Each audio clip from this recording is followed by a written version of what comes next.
तो बिना पढ़े कल के पेपर हिंदी के पेपर में कैसे आप लोग पास हो सकते हो। यार ज्यादातर लोगों के यही कमेंट आ रहा है कि भैया हमने हिंदी पे पूरे साल कुछ नहीं पढ़ा, कल ऐसा क्या करें कि बिना पढ़े हम लोग आसानी से पास हो जाए। यार यकीन मानना, ठीक है, यकीन मानना, आप हिंदी का जो कल का पेपर होगा ना, आपने भले पूरे साल कुछ ना पढ़ा हो, लेकिन आज की वीडियो आपको आसानी से हिंदी में अच्छे नंबर दिलाएगी। ये नहीं कहेंगे कि हिंदी में 90 और 100 नंबर लिए होंगे, लेकिन हिंदी में आसानी से 100 नंबर का पेपर होगा ना, 100 नंबर का पेपर होगा, 100 में से 60 या 70 नंबर तो आप आसानी से ला सकते हो। ये उनकी बात है जिन्होंने पूरे साल कुछ नहीं पढ़ा, हिंदी में कुछ नहीं तैयार, 0% तैयार है उनको, लेकिन वो क्या कर सकते, आज का ये वीडियो अगर पूरा देख लेते हैं ना, तो आज के इस वीडियो को पूरा देखने के बाद वो आसानी से हिंदी में 60-70 नंबर तो ले ही आएंगे, मतलब पास मार्किंग से भी ज्यादा नंबर ले आएंगे। क्या ऐसा तरीका हम बताने वाले हैं यार, आज आपको सब कुछ बताएंगे, पूरा पेपर हल करके बताएंगे कैसे। अगर हम भी बिना पढ़े होते, मान लो कल हमें पेपर देना 24 फरवरी का, तो क्या हम ट्रिक लगाते जिससे हम पास हो जाते। तो आज वही तरीका आपको बताने वाले। अभी यार अभी की बात बता, अभी थोड़ी देर पहले हमारे ही बगल का एक लड़का भी मिला था हमें, जिसने कहा भैया आप तो ये बता रहे हो कि यार जिसने पूरे साल पढ़ा ये तैयार कर लो, ये तैयार कर लो, लेकिन हमने तो पूरे साल कुछ नहीं तैयार किया। क्या कोई ऐसी ट्रिक है जिससे हम कल के पेपर में पास हो सकते हैं, फेल होने से बच जाए। तो इसीलिए आज के वीडियो बना दिया, जिससे अगर आप लोग देखो, एक चीज का यार आप वादा करना होगा आपको कि आप ये वीडियो पूरा शुरू से लेकर आखिरी तक देखोगे, ठीक है। पूरा अगर शुरू से लेकर आखिरी तक देखते हो ना, तो आप वीडियो के आखिरी में खुद कहोगे कि हाँ भैया इससे इस तरीके से तो हम बिना पढ़े यार पास हो सकते हैं। बस आपको ये वीडियो पूरा देखना, पूरा एक एक चीज बताएंगे कैसे आपको कॉपी पे बिना पढ़े एक एक प्रश्न को हल करना है। कोई भी क्वेश्चन नहीं छोड़ेंगे, चाहे जो क्वेश्चन हो, अगर उसी तरह से हल करते हो, ठीक है, बना बना के हमारे हिसाब से लिखते हो ना, तो एग्जाम में आपको पास होने से कोई नहीं रोक सकता कल के पेपर में, ठीक है। बस आपको करना क्या है, बस आपको यही करना है कि आज का वीडियो पूरा शुरू से लेके आखिरी तक देखना है। एक एक क्वेश्चन बताएंगे कैसे लिखा जाएगा बोर्ड एग्जाम कॉपी पे, जिससे बिना पढ़े आप आसानी से अच्छे नंबर ला सकते हो, ठीक है। तो बस आपको करना क्या है, ये वीडियो पूरा देखना है, ठीक है। तो बिना टाइम वेस्ट किए शुरू करते हैं। जो लोग नए हो, अगर ये वीडियो अच्छा लगे आपको, तभी सब्सक्राइब करना और वीडियो को लाइक करना। वीडियो के आखिरी तक आपको खुद मजा आ जाएगी और आप खुद सब्सक्राइब करके जाओगे, ठीक है। तो देखो आप पूरी वीडियो शुरू करते हैं, और एक चीज ध्यान लेना, आपको जो जो बातें बताएंगे एक एक चीज याद रखना, ठीक है। वो सारी चीजें आपको हमारी मानी आपसे कहना, वादा करना पड़ेगा आपको कि आप जैसा कहेंगे, मतलब जैसा हम कहेंगे वैसा आप करोगे कल, ठीक है। तो पूरी बातें सुनना, ठीक है। तो देखो सबसे पहले बात करें, कल हमारा हिंदी का पेपर है 24 फरवरी का, जो कि 2 बजे से पेपर होगा, ठीक है।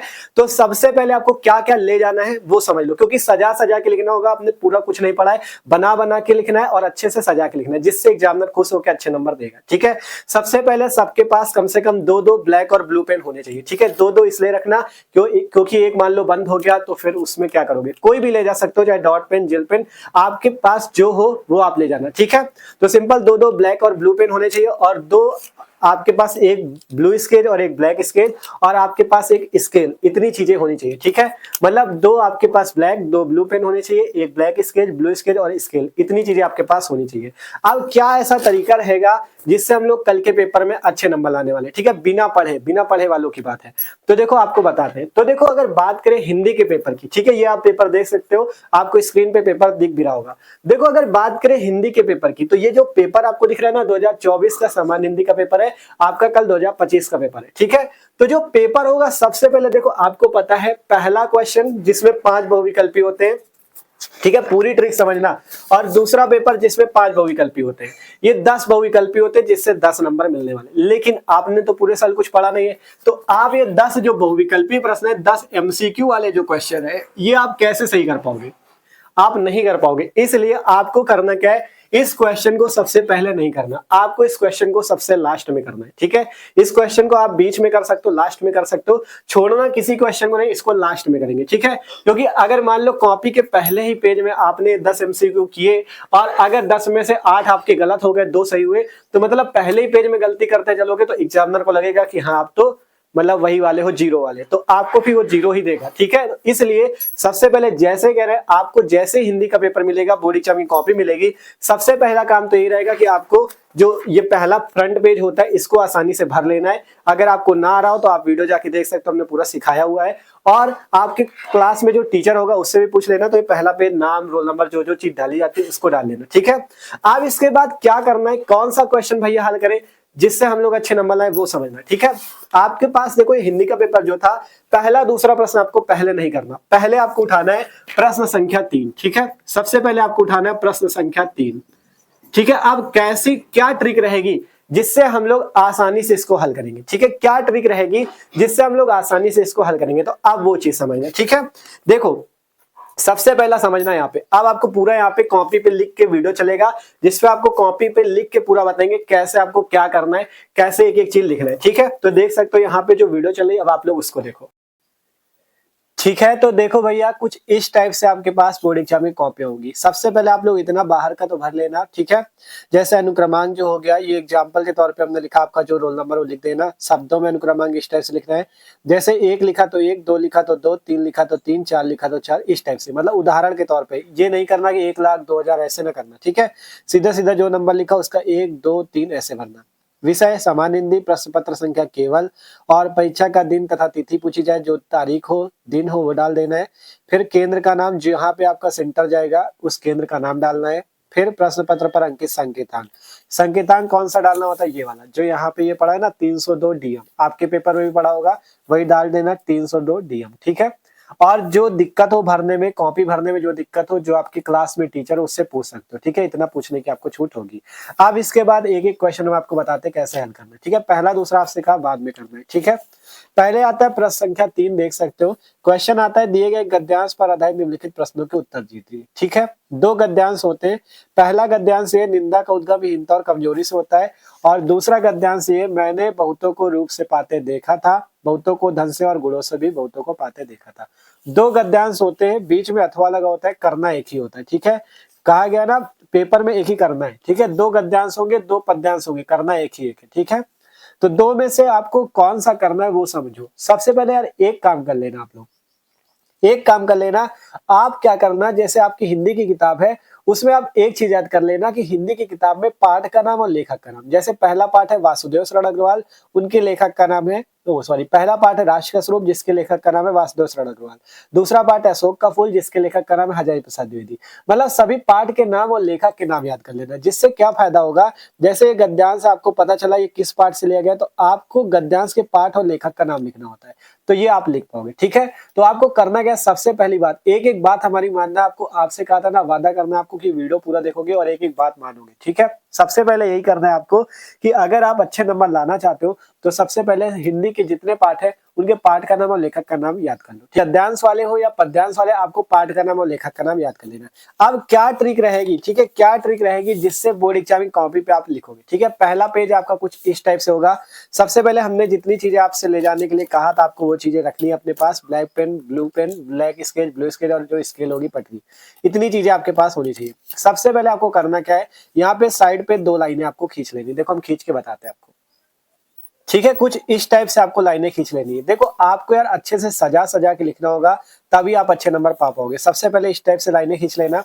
अब इसके बाद देखो आपको स्केच का उपयोग कैसे करना है वो समझना। ठीक है, सबसे पहले यहाँ पे देखो प्रश्न संख्या 3 है ना, तीसरे प्रश्न को आप कर रहे हो, तो सबसे पहले यहाँ पे हेडिंग क्या लगानी है आपको, यहाँ पे आपको लिखना है प्रश्नोत्तर संख्या 3। ठीक है, सबसे पहले यहाँ पे आपको क्या करना है, यहाँ पे लिख देना है प्रश्नोत्तर संख्या 3। इसी टाइप से जैसे बताएंगे सेम आपको लिखना है, क्योंकि आपको, आप पढ़े पूरे साल नहीं हो तो आपको जैसे बताया जा रहा है वैसे आपको लिखना पड़ेगा। यहाँ पे लिखना है प्रश्नोत्तर संख्या 3। ठीक है, इतना लिख दिया। इसके बाद क्या रहेगा, सबसे पहले जब इतना लिख जाए तो यहाँ पे आपको करना क्या है, यहाँ पे जैसे ब्लैक स्केच से हेडिंग डाला तो ब्लू स्केच से 2 लाइनें इसके नीचे खींच देना है। ठीक है, जैसे देखो, ठीक है, कुछ इस टाइप से, जिससे होगा क्या, देखने में अच्छा लगने लगेगा। ठीक है, अब इसके बाद क्या करना है, जैसे आप लोग 2 गद्यांश आपके पास है, आपको सबसे पहले ये कोशिश करनी कि आप इस गद्यांश का, जैसे इस गद्यांश को हल कर रहे हो तो इस गद्यांश के पाठ का नाम और लेखक का नाम जान लो। कैसे जान पाओगे, एक बार इस गद्यांश को अच्छे से पढ़ना।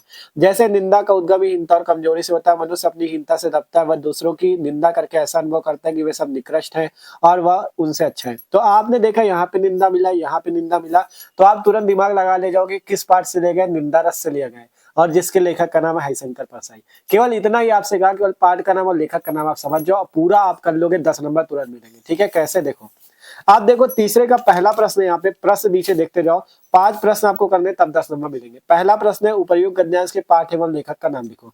तो पहला प्रश्न है, तो पहले प्रश्न का आपको कॉपी पे केवल उत्तर लिखना है। तो यहाँ पे आपको लिखना है उत्तर नंबर पहला। ठीक है, उत्तर नंबर पहला आपको यहाँ पे लिखना है।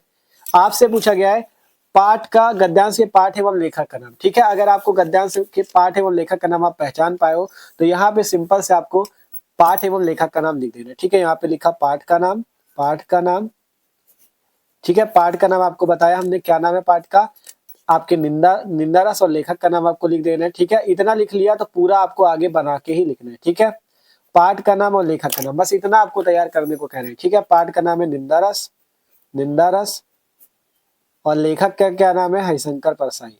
बस इतना आप पहचान जाओ, बस आगे की आपकी पूरी जिम्मेदारी हमारी। ठीक है, इतना अगर आप पहचान गए कि निंदा रस पाठ से लिया गया, लेखक का नाम हरिशंकर परसाई है, तो देखो यहाँ से आपके पास क्या है, निंदा का उद्गम हीनता और कमजोरी से होता है, मनुष्य अपनी हीनता से दबता है।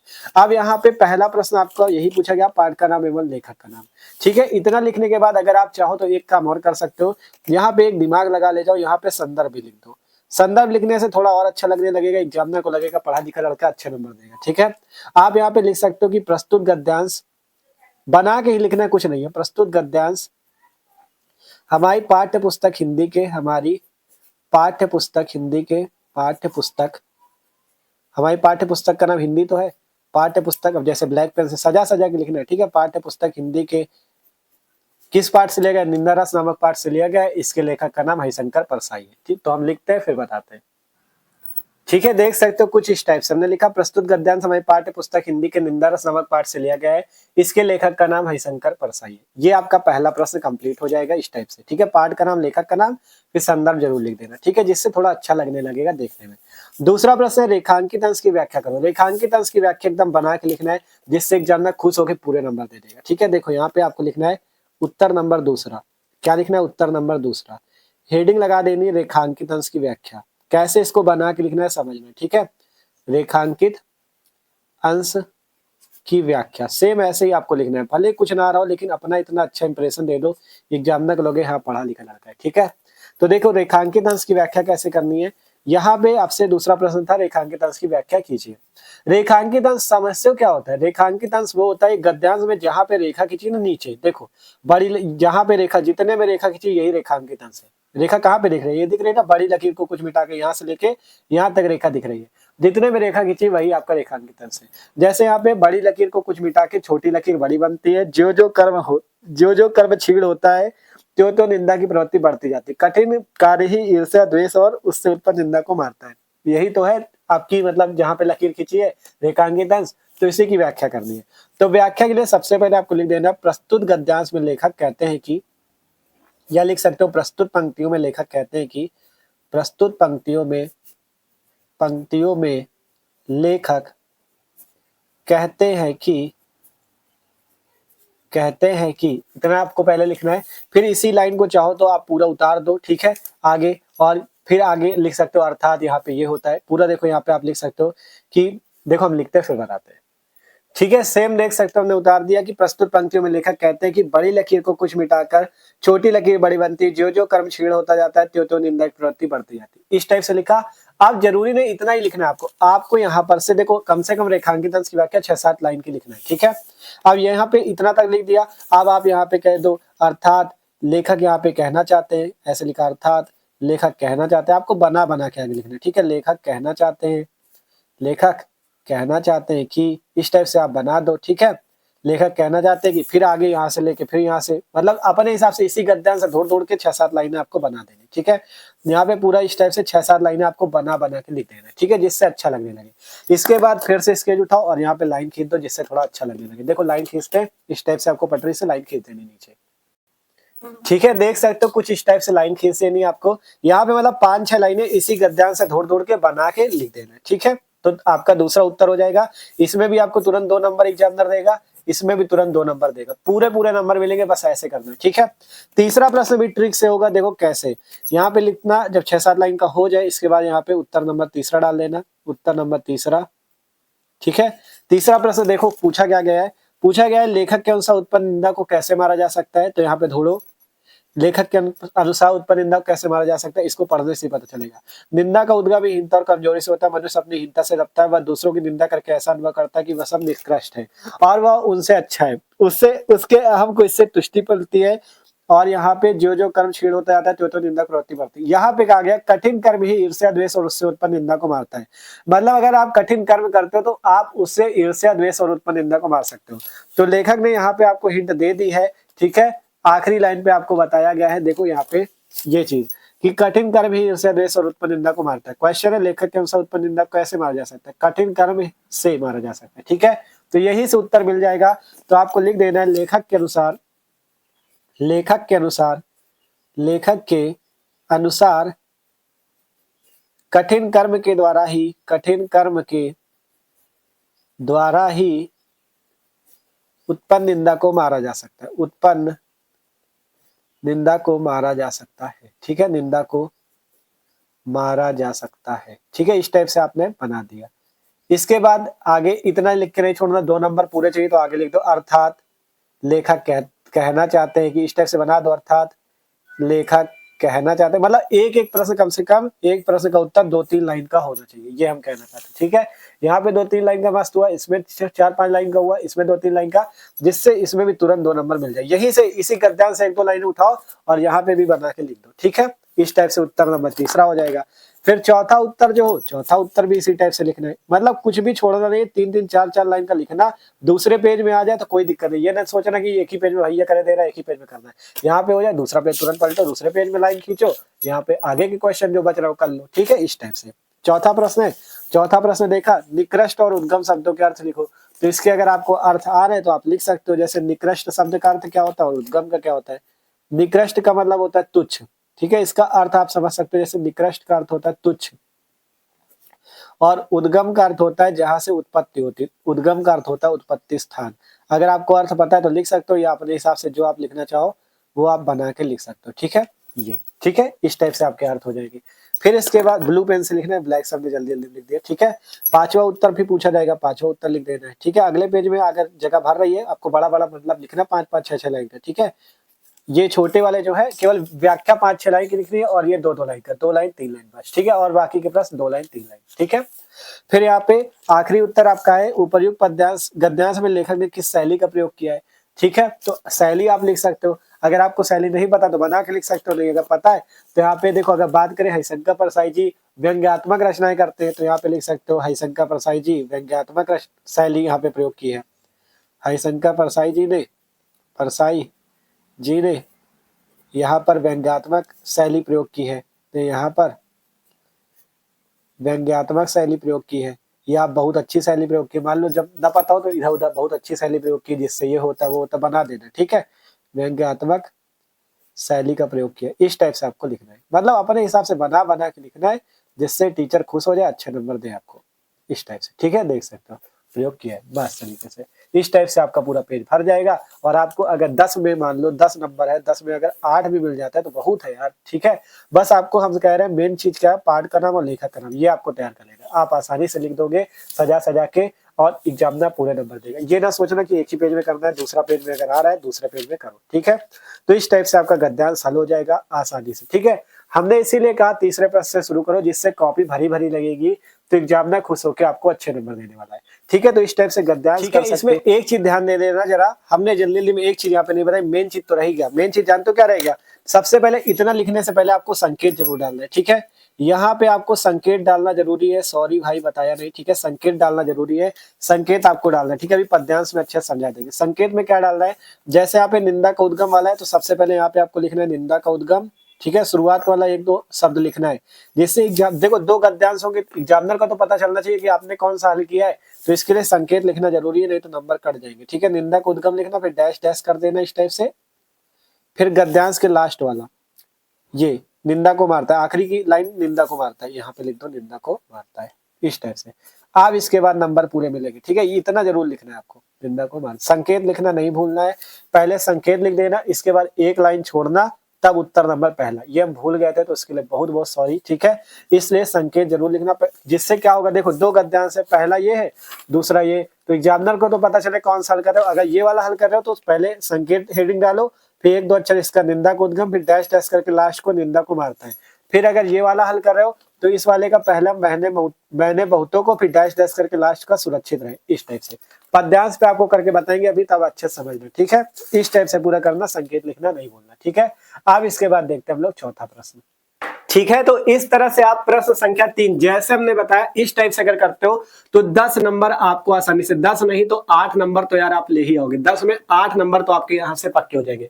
बस जैसे हमने बताया इस तरह से आपको सेम बोर्ड एग्जाम कॉपी पे पहला पेज जो होगा प्रश्न संख्या 3 से ही शुरू करना है। कैसे लिखना हमने आपको तुरंत बताया, ठीक है। जब प्रश्न संख्या 3 हो जाएगा, ठीक है, प्रश्न संख्या 3 के बाद तुरंत प्रश्न संख्या 4 में आ जाना, क्योंकि पहला और दूसरा आपको बाद ही में करना है। अब आपको क्वेश्चन पे हेडिंग लगानी है यहाँ पे प्रश्नोत्तर संख्या 4, सिंपल प्रश्न संख्या 4। जैसे गद्यांश हल किया वैसा ही पद्यांश हल होगा। पद्यांश में भी क्वेश्चन होता है, दिए गए पद्यांश पर आधारित निम्नलिखित प्रश्नों के उत्तर दीजिए। 2 पद्यांश होते हैं, दोनों में एक ही करना है। अब इसको कैसे हल करना है वो भी सीख लो। एक एक क्वेश्चन आपसे कह रहे हैं ना, पूरा वीडियो देखोगे तो आपका ही फायदा है। आपने कुछ नहीं पढ़ा, लेकिन अगर ये वीडियो देख लेते हो तो आप आसानी से कल के पेपर में अच्छे नंबर लाओगे, ठीक है। तो आप देखते हैं कैसे हमें चौथा प्रश्न हल करना है, ठीक है। तो अब एक बार फिर से आप लोग ये वाला वीडियो देखो और यहाँ पे सीखो, ठीक है। आप देखो पद्यांश कैसे हल करना है। चौथा प्रश्न कहा गया दिए गए पद्यांश पर आधारित निम्नलिखित प्रश्नों को उत्तर दीजिए, 10 नंबर इससे भी मिलेंगे। तो देखो आपको एक पद्यांश तो ये दिया गया, एक पद्यांश होता है दूसरे पेज में, ठीक है।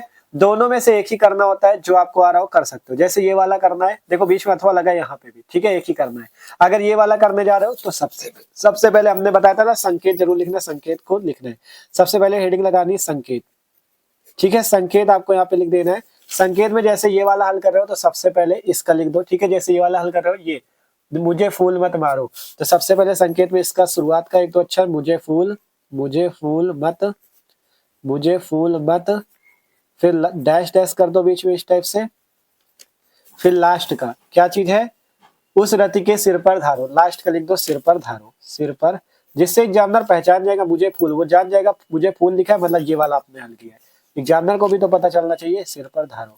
तो जो भी गद्यांश है पद्यांश हल करो, सबसे पहले आप क्या कर दो, उसका संकेत लिख दो, ठीक है। जैसे यहाँ पे लिखा मुझे फूल, फिर डैश डैश करके सिर पर धारो, मतलब शुरुआत का एक दो शब्द, लास्ट का एक दो शब्द, ठीक है। इस टाइप से गद्यांश में भी पद्यांश में भी ये चीज करना, संकेत पहले डालना, ठीक है।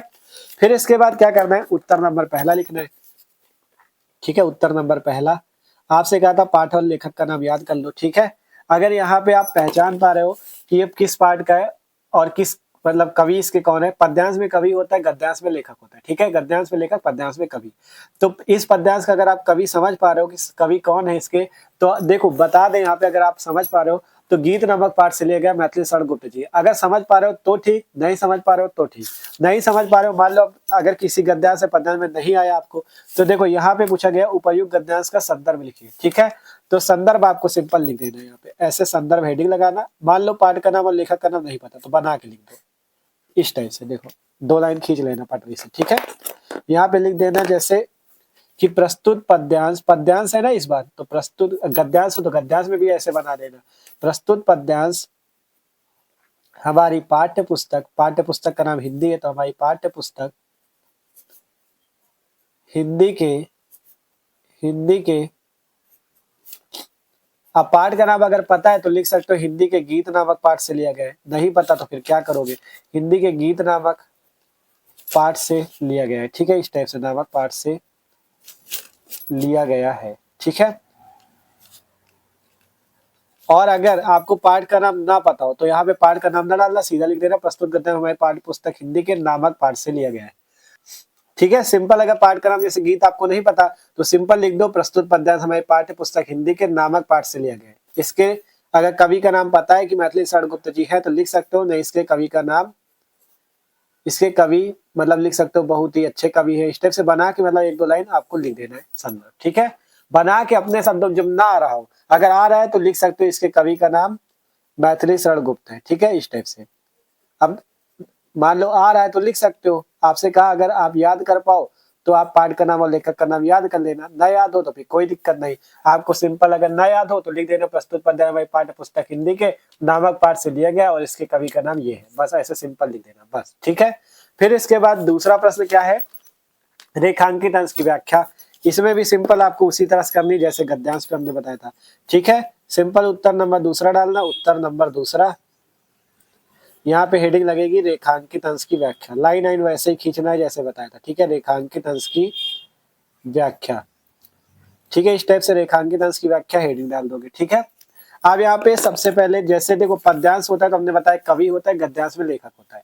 तो जब रेखांकित अंश की व्याख्या करनी है तो सबसे पहले यहाँ पे लिख देना प्रस्तुत पद्यांश में कवि कहते हैं, प्रस्तुत पद्यांश में कवि कहते हैं कि, में कवि कहते हैं कि, ठीक है, प्रस्तुत पद्यांश में कवि कहते हैं कि।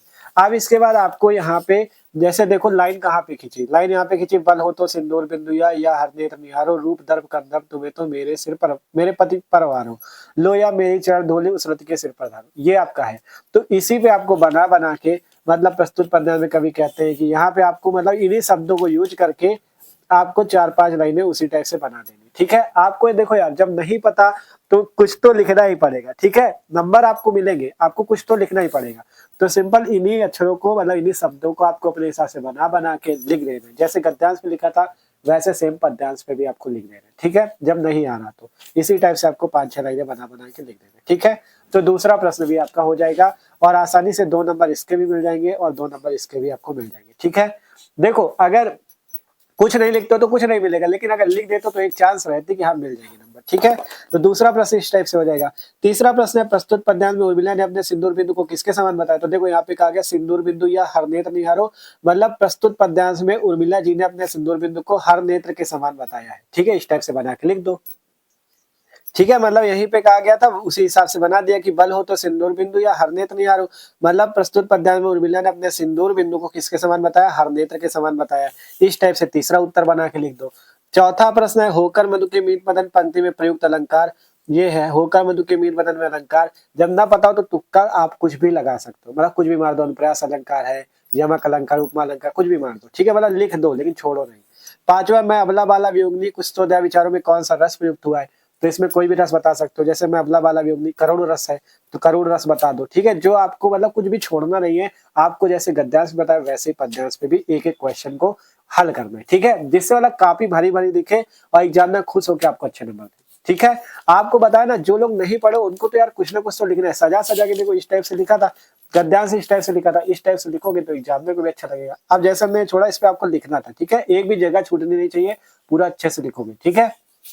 तो इस टाइप से तीसरा प्रश्न, इसी टाइप से चौथा प्रश्न, ठीक है। तो इस टाइप से आप क्या करोगे, चौथा प्रश्न भी हल कर लोगे, जिससे 10 में 8 नंबर अगर भी ले आते हो तो 8 नंबर यहां से भी आपको मिल जाएंगे। 10 में 8 तो कहीं जाने वाले नहीं, बस जैसे बताया वैसे करना है, ठीक है भैया।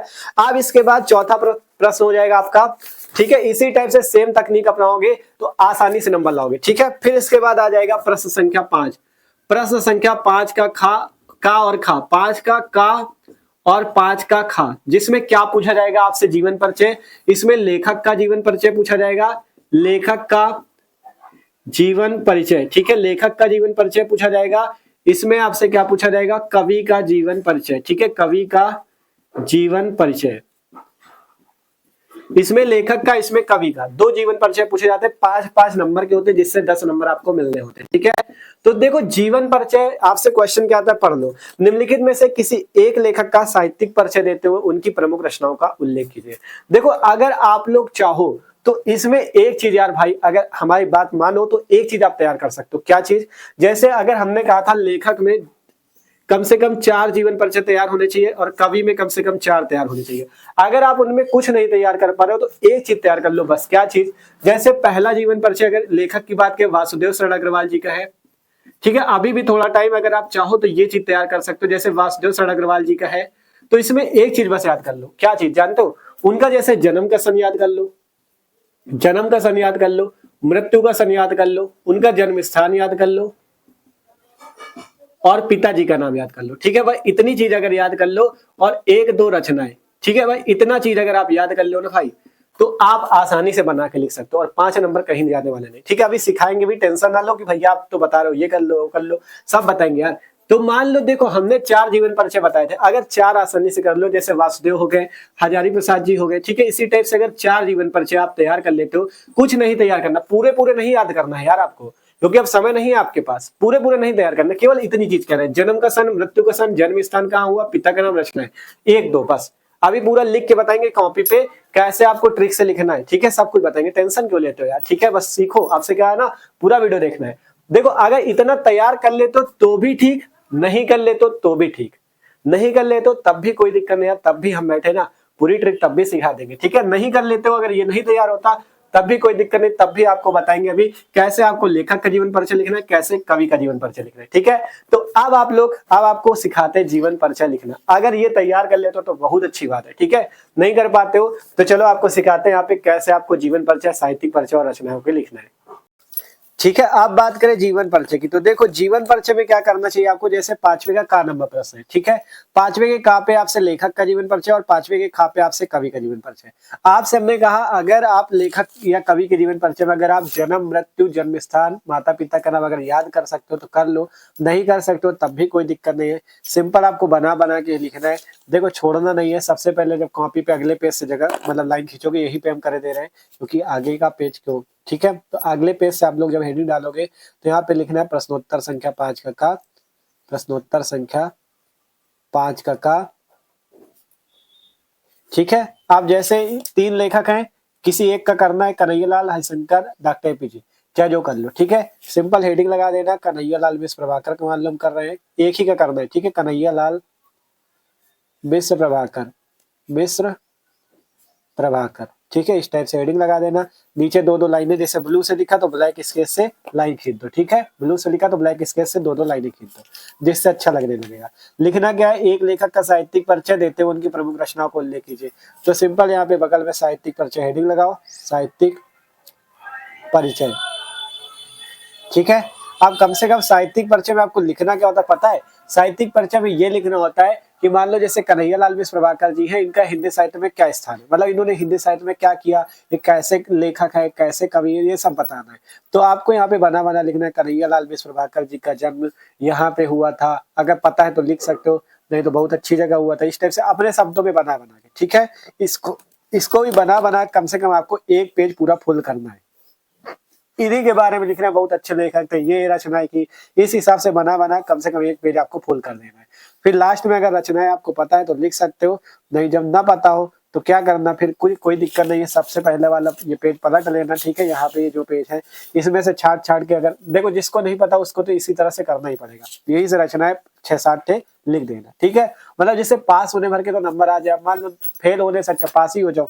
तो यहाँ पे जब साहित्यिक परिचय लिख देना तो यहाँ पे रचनाएं भी पूछी जाती हैं, तो 6-7 रचनाएं यही से दूर दूर के जो आपका मन हो लिख देना, ठीक है। जिससे अगर एग्जामिनर का ध्यान नहीं गया तो वो आपको नंबर दे भी देगा, ठीक है। जिससे आपके 5 नंबर अगर पक्के भी हो जाते तो बहुत अच्छा है, अगर 2-3 नंबर भी मिल जाते, 2 या 3 नंबर, तब भी बहुत अच्छा है। कम से कम जगह तो नहीं छूटेगी, आपको नंबर तो मिल जाएंगे। तो इस टाइप से आपको कर देना, ठीक है। मतलब जिसको कुछ नहीं आ रहा उसको ऐसे ही करना पड़ेगा, आपसे करे ऐसे ही करना पड़ेगा, ठीक है। तो इस टाइप से आपको लेखक का करना है, पहले 5वें के काम में लेखक का कर लेना, फिर ये 5वें का खा आएगा निम्नलिखित में से किसी एक कवि का साहित्यिक परिचय देते हुए। तो पहले लेखक का करोगे, फिर इसके बाद जब दूसरा पेज पलटोगे, मतलब एक पेज में तो लेखक का हो जाएगा, ठीक है। दूसरे पेज में आपको यहाँ पे हेडिंग लगानी, प्रश्नोत्तर संख्या 5 का खा हेडिंग लगाओगे। और इनमें से इन तीनों, जैसे जयशंकर प्रसाद, सुमित्रानंद, सच्चिदानंद, हीरानंद, वात्स्यायन, इन तीनों में से किसी एक कवि का आपको साहित्यिक परिचय देते हैं, उनकी कृतियां लिखनी है। तो यहाँ पे सिंपल हम लोग हेडिंग लगा देंगे, किसका, जैसे अज्ञे जी का लिखने वाले इनका, चाहे जयशंकर का लिख लो, चाहे सुमित्रानंद का, ठीक है। यहाँ पे सिंपल हेडिंग इसी तरह से 5 का खा, प्रश्नोत्तर संख्या 5 का खा, जयशंकर प्रसाद, साहित्यिक परिचय हेडिंग, साहित्यिक परिचय एक पेज का बना के लिख दो। फिर रचना की बात आएगी, फिर वही से उठा के लिख दो, ठीक है। तो इस टाइप से आपको अगर 2-2, 3-3 नंबर इन दोनों मिल गए तो बस नंबर आपके इसमें से भी हो जाएंगे। मतलब देखो अगर ध्यान नहीं गया एग्जाम में तो 5 नंबर पूरे भी दे जाएगा, ठीक है। ऐसी बात नहीं है, बस सजा लिखना जिससे उसको लगे कि हाँ अच्छी कॉपी है ये, ठीक है। मतलब जैसे बताया था ना, ब्लू स्केच से लिखा, ब्लैक स्केच से इस टाइप से नीचे पटरी से लाइन खींच दी इस टाइप से, ठीक है, जिससे अच्छा लगने लगेगा देखने में।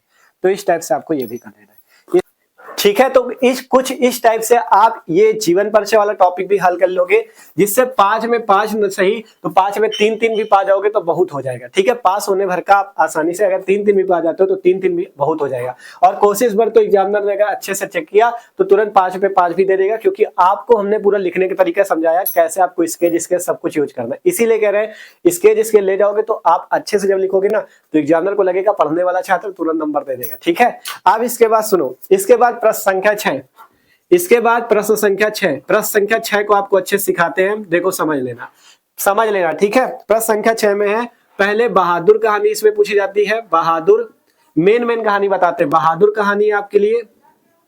फिर इसके बाद पंचलाइट कहानी है, फिर है लाठी कहानी। 3 कहानी हम आपसे कह रहे हैं, बस 3 कहानी, लाठी कहानी, ठीक है, बहादुर कहानी, पंचलाइट कहानी और लाठी कहानी। इनमें आपको क्या तैयार करना है, इनमें देखो बस हम आपको थोड़ा सा इसकी स्टोरी सुनाने वाले, तीनों आपको तुरंत याद हो जाएगी और आप तुरंत बना के लिख लोगे, ठीक है।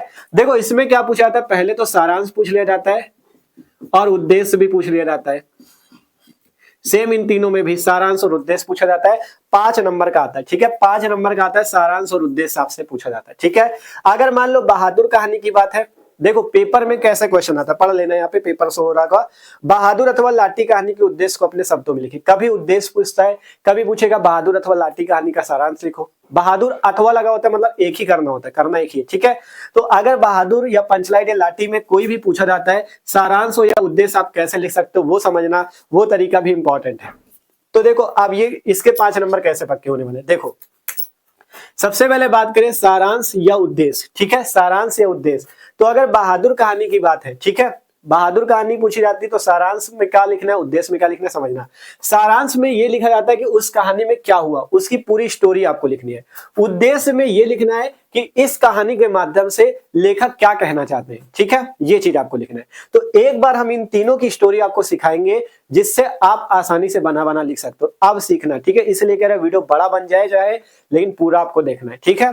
तो अब तीनों स्टोरी हम आपको समझाते हैं। पहली बात करते हैं बहादुर कहानी की, ठीक है, समझना। बहादुर कहानी के सबसे पहले लेखक का नाम जान लो, ठीक है, आज का ही वीडियो आपका बेड़ा पार करेगा, ठीक है। बहादुर कहानी के लेखक का नाम है अमरकांत, याद रखोगे, बहादुर कहानी के लेखक का नाम है अमरकांत, ठीक है। आपको अब इस कहानी के बारे में समझना है, सुनते रहना, अगर सुन लोगे तो कल का पेपर आपका बहुत अच्छा जाने वाला है, ठीक है। तो सिंपल सब समझो। देखो बहादुर कहानी अगर पूछी जाती है सारांश या उद्देश्य तो आपको कैसे लिखना है, ठीक है। आपको जैसे बहादुर कहानी का सारांश लिखना है तो सबसे पहले लिखना कि बहादुर कहानी के लेखक का नाम अमरकांत है, ठीक है। अब इस कहानी को हम आपको अच्छे से समझाएंगे और आप लोग आसानी से अपने शब्दों में बना बना के लिखोगे और कॉपी में भी लिख के दिखा देंगे, टेंशन ना लो, ठीक है। सबसे पहले लिखना कैसे, देखो बहादुर कहानी में समझो है क्या बहादुर कहानी। बहादुर कहानी को अमरकांत जी ने लिखा है। इसमें होता क्या है, इसमें बहादुर नाम का एक नेपाली लड़का होता है, ठीक है। नेपाली लड़का होता है, वो नेपाल में रहता था, लेकिन उसकी माँ जो थी उसको बहुत मारती पीटती थी, जिसके कारण उसको प्रेम वहां पे नहीं मिल पा रहा था उसकी माँ के पास। तो वो क्या हुआ, वो वहां से छोड़ के भारत आ गया, ठीक है। उसके बाद जो लेखक थे हमारे अमरकांत जी, अमरकांत जी को घर पे नौकर की जरूरत थी, ठीक है। तो अमरकांत जी और उनकी पत्नी का नाम याद रखना, अमरकांत जी की पत्नी का नाम है निर्मला, ठीक है। अमरकांत जी की पत्नी का क्या नाम है, निर्मला नाम है। तो अमरकांत जी की जो पत्नी निर्मला थी वो क्या थी, अपने घर में नौकर रखना चाहती थी। तो उन्होंने बहादुर नाम के लड़के को अपने घर में नौकर रख लिया, ठीक है। अब नौकर रख लिया तो नौकर रखने के बाद क्या हुआ, अब पहले तो वो लोग देखो बहादुर जो था नौकर रख लिया गया तो बहादुर उनके घर का पूरा काम करता था, जो झाड़ू पोछा जो चीज भी होता था वो पूरा काम करता था। लेकिन जो इनकी पत्नी और इनका मतलब पूरा परिवार था लेखक का, इनका मतलब अमरकांत जी का एक बेटा भी था, मतलब अमरकांत जी का बेटा और अमरकांत जी की पत्नी पहले तो बहादुर के साथ बहुत प्यार से रहते हैं, उसको मतलब बहुत अच्छे से उसका खाने का ध्यान रखते हैं कि हाँ नौकर है तो काम कर रहा है तो इसको खाना ना भी दे दो, सब ध्यान रखते हैं। लेकिन धीरे धीरे जब उनको मतलब वो अच्छा काम भी कर रहा था, लेकिन उनको क्या थी, आलस्य की आदत लग गई थी, किसको, इनकी पत्नी को और इनके बेटे को, जिसके कारण वो क्या थे, वो सोच रहे थे पूरा काम बहादुर ही करेगा, बहादुर नौकर तो पूरा काम वही करेगा। और बात बात पे थोड़ी थोड़ी गलती पे उसको मार पीट दिया करते थे, गाली गलौज तक बहादुर के साथ कर दिया करते थे। नौकर था, ठीक है, जहां थोड़ी सी गलती होती तुरंत उसको मार देते थे। कौन, इनकी पत्नी निर्मला और इनका बेटा, मतलब उसको मार दिया करते थे, कभी मार पीट दिया, कभी गाली गलौज, ठीक है। तो जिसके कारण बहादुर बहुत दुखी यहाँ पे भी रहने लगा।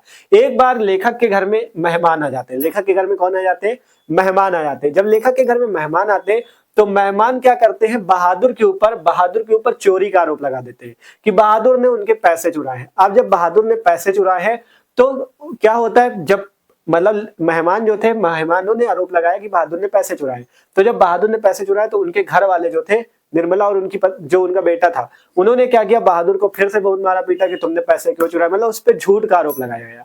बहादुर ने पैसे वास्तव में नहीं चुराए थे, ठीक है, उस पर झूठ का आरोप लगाया गया, उसको मारा पीटा गया। तो बहादुर को बहुत दुख हुआ और वो घर छोड़ के चला जाता है, इनका लेखक का घर छोड़ के वो चला जाता है। तब इनकी पत्नी जो निर्मला थी और उनका जो बेटा था, अब घर छोड़ के वो चला गया, अब पूरा काम इन्हीं दोनों को करना पड़ रहा था, क्योंकि अब नौकर चला गया तो करना तो इन्हीं को पड़ेगा। तब इनको बहुत पछतावा होता है कि हमने बहादुर के साथ बहुत गलत किया, हम उसको मारते थे, पीटते थे, गाली गलौज करते थे, हमने बहुत गलत किया, ठीक है। तब उनको मतलब पछतावा होता है, लेकिन अब तो बहादुर मतलब घर छोड़ के जा चुका था। बस ये सिंपल सी कहानी है, कुछ भी रटना नहीं है। अगर ये कम समझ में आई हो, वीडियो को थोड़ा पीछे करके देख लेना, और अभी आपको बताएंगे लिखना कैसे इसको, ठीक है। बस यही कहानी सिंपल सी, आसानी से आप कहानी लिख दोगे, ठीक है। जो चीज बताया ये नहीं यार कि एक एक लाइन पूरी लिखनी पड़ेगी, आपको अपने हिसाब से बना के लिखना। बस मेन चीज याद रखना, बहादुर नौकर था, नेपाली लड़का था, ठीक है, भारत आ गया था, अपनी उसकी मां मारती थी। अमरकांत जी लेखक है, उनकी पत्नी का नाम निर्मला है, निर्मला का एक बेटा भी है। इतनी बात याद रखना, अपने हिसाब से बना बना के लिखना, कॉपी पे कैसे लिखना अभी सिखा देंगे, ठीक है। सारांश पे पूरी कहानी लिखनी है। अगर उद्देश्य पूछा जाता है, उद्देश्य पे क्या लिखना है, उद्देश्य पे आपको ये लिखना है कि मतलब इस कहानी में लेखक क्या कहना चाहते हैं, इस कहानी से लेखक हमें क्या शिक्षा देना चाहते हैं। तो उद्देश्य में कैसे लिखना है, उद्देश्य में इस तरह से लिख सकते हो, जैसे बहादुर कहानी के लेखक का नाम अमरकांत जी है, पहले उद्देश्य में भी ऐसे लिखना है कि इनके लेखक का नाम अमरकांत जी है, ठीक है। और इस कहानी में जो अमरकांत जी हैं, अमरकांत जी हमें ये शिक्षा देना चाहते हैं कि हमें मतलब कि नौकर जो होता है, नौकर का घर में कितना मतलब नौकर के साथ कितना गलत व्यवहार किया जा रहा था, जिसके कारण मतलब वो पहले तो अपनी माँ के यहाँ से मतलब उसको माँ के यहाँ प्यार नहीं मिलता, फिर जब वो नौकर रख लिया जाता है जिनके घर में, उनके यहाँ भी प्यार नहीं मिलता। मतलब वो लोग क्या कर रहे थे, ऊंच नीच का भेदभाव कर रहे थे कि हम मान लो मालिक है, वो नौकर है, तो हम उसके साथ इस तरह मारेंगे पीटेंगे, गाली गलौज करेंगे, तो इस तरह से उसके ऊपर गलत व्यवहार कर रहे थे। तो यहाँ पे लेखक यही कहना चाहते हैं कि आपका मतलब हमें ऊंच नीच का व्यवहार नहीं करना चाहिए, हमें अपने नौकरों को मारना नहीं चाहिए। इस टाइप से उद्देश्य है ये, मतलब यही ये कहानी में शिक्षा देना चाहती है कि हमें किसी के साथ गलत व्यवहार नहीं करना चाहिए, हमें नौकर है अगर मान लो तुम्हारा काम कर रहा है तो उसके साथ गाली गलौज नहीं करना चाहिए। यही सब चीजें आपको उद्देश्य में लिखनी की लेखक हमें इस कहानी के माध्यम से ये उद्देश्य देना चाहते हैं, ये शिक्षा देना चाहते हैं। बस सिंपल से उद्देश्य भी आपका हो जाएगा, ठीक है। सिंपल से समझ में आई कि नहीं बहादुर कहानी? आपसे कह रहे हैं ये वीडियो पूरा देखोगे तो आज का ये वीडियो ही आपको अच्छे नंबर दिला देगा, ठीक है। 5 नंबर कहीं नहीं जाएंगे। देखो आपसे क्वेश्चन पूछा आता है, 2 कहानी आएंगी। देखो जैसे पूछा गया बहादुर अथवा लाठी कहानी, अथवा का मतलब चाहे बहादुर कर लो या लाठी कर लो, बहादुर आती बहादुर कर लेना। अगर आपको पंचलाइट भी समझ लो, पंचलाइट में क्या होता है, फिर लाठी भी समझा दे, ठीक है, जिससे कोई भी आ जाए आसानी से कर लोगे। पंचलाइट कहानी समझो, पंचलाइट कहानी में क्या होता है, देखो पंचलाइट कहानी की बात करें तो पंचलाइट कहानी में देखो पंचलाइट कहानी क्या होती है। देखो पंचलाइट कहानी के लेखक का नाम जान लो, इसके लेखक का नाम है फणीश्वर नाथ रेणु, ठीक है। पंचलाइट कहानी के लेखक का नाम है फणीश्वर नाथ रेणु। आज हमने ये वीडियो जानते हो पूरा यही सोच के बनाया था कि मान लो जिसने पूरे साल कुछ न पढ़ा हो, आज का कोई एक ऐसा वीडियो बना दे जिससे वो आज के इस वीडियो में ही पढ़ के सब कुछ आसानी से हिंदी में अच्छे नंबर ले। बस इसीलिए कहा था वादा करो पूरा वीडियो देखोगे, ठीक है। तो जो लोग पूरा देखेंगे उनका बेड़ा पार भी होने वाला कल के पेपर में, ठीक है। तो सिंपल बात करें पंचलाइट कहानी की, तो पंचलाइट कहानी में क्या हुआ था, इसके लेखक का नाम था फणीश्वर नाथ रेणु। पंचलाइट क्या होती है, पंचलाइट जैसे आपने देखा होगा जो लैम्प की जैसी होती थी, ठीक है। पंचलाइट जिसे पेट्रोमैक्स भी कहा जाता था, ठीक है। लैम्प समझ सकते हो पिछले जमाने में जो चलती थी, ठीक है। तो इसमें क्या होता क्या समझना, पंचलाइट कहानी में क्या होता है, इसमें एक टोली होती है जिसका नाम होता है महतो टोली। बिहार के एक पिछड़े गांव की कहानी है, ठीक है। बिहार के एक पिछड़े गांव की कहानी है पंचलाइट कहानी, जिसमें एक टोली होती है महतो टोली, ठीक है। महतो टोली में क्या होता है, एक बार पंचलाइट आता है, महतो टोली में एक बार पंचलाइट आता है, जिसे वो लोग पेट्रोमैक्स के नाम से भी जानते थे, ठीक है। पंचलाइट का एक नाम याद रखना, पेट्रोमैक्स, ठीक है। पंचलाइट का एक नाम है पेट्रोमैक्स, ठीक है। क्या आपको पढ़ना है इसमें, सबसे पहले कहानी हमने क्या बताई, पंचलाइट कहानी के लेखक फणीश्वर नाथ रेणु जी हैं।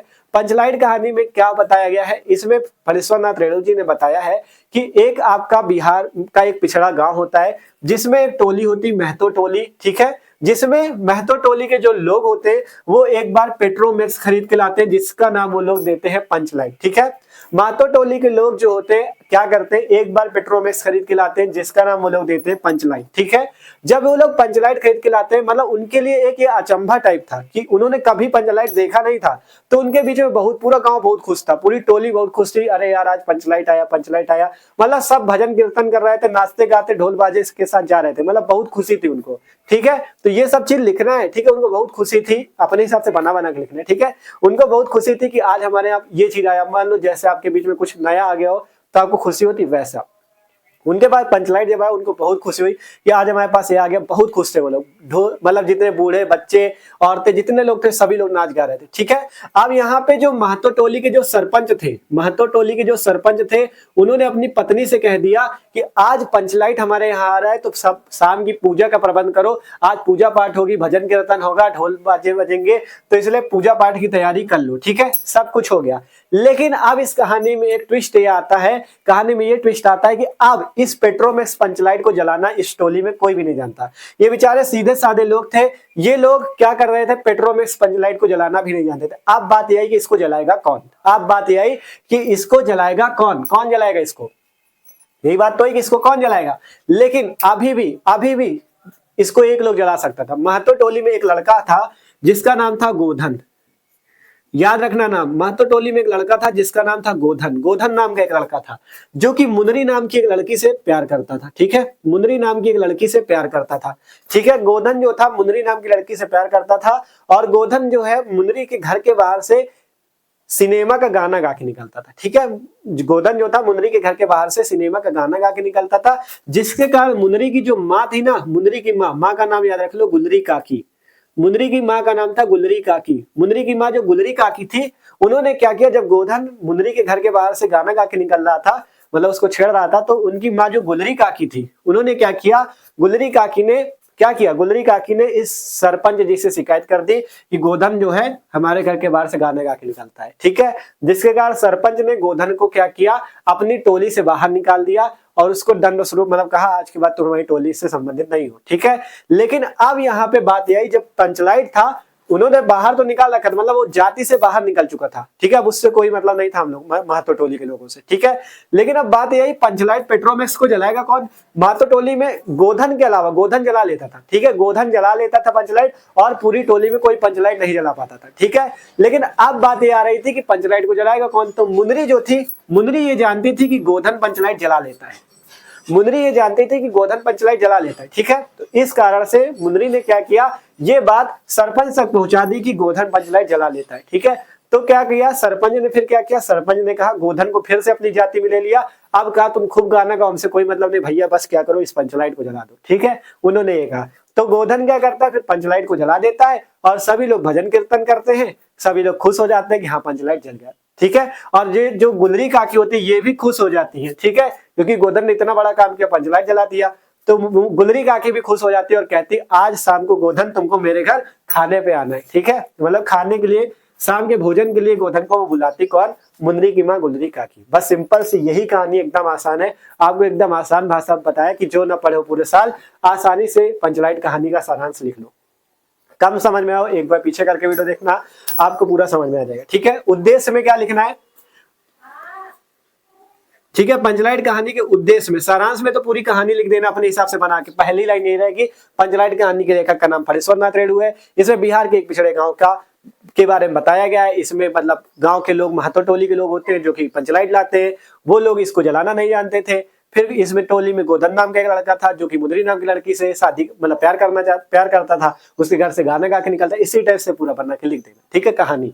उद्देश्य में क्या लिखना, उद्देश्य में लिखना है, पहले तो लिखोगे कि जो पंचलाइट कहानी, इसके लेखक का नाम फणेश्वर नाथ रेणु जी है। इस कहानी में जो रेणु जी है वो ये कहना चाहते हैं कि जब हमें काम पड़ता है, जैसे सरपंच को काम पड़ा, मतलब गांव के लोगों को काम पड़ा, गोधन को निकाल रखा था, गोधन की अंदर बुराई थी, मतलब वो उनको छेड़ रहा था जिसके कारण उसको बाहर निकाल रखा था, लेकिन काम पड़ने पे फिर से उसको वापस लिया गया।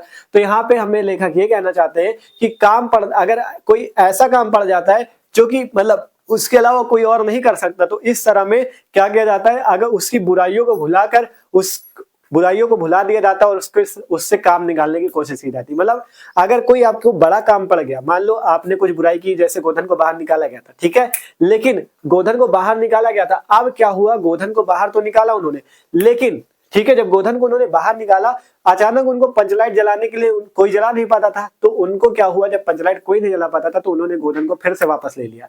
ठीक है, तो उसकी बुराइयों को भुला दिया। तो यही चीजें आपको बना के लिखनी है कि आपका मतलब काम पड़ने पे सारी मतलब इंसानों की बुराई मतलब भुला दी जाती है। ठीक है, यही सब इसमें लेखक कहना चाहते हैं। लेखक का कहने का उद्देश्य यही है कि अगर आपके अंदर कोई बुराई है, अगर आपका किसी और का कोई काम अटका है आपसे, तो आपकी बुराई को भुला देगा और आपसे काम निकाल लेगा। ठीक है, तो यही चीज यहाँ पे लेखक कहना चाहता है और अपने हिसाब से बना के लिख देना। देखो 2 लाइन का तो लिखना नहीं, 80 शब्दों में लिखना होता है। आप 80 शब्द 90 शब्द में आसानी से लिख देना। पढ़ लिया को अधिकतम सब सीमा 80 शब्द है, 80-90 शब्द में बना के देखो, उद्देश्य लिखो।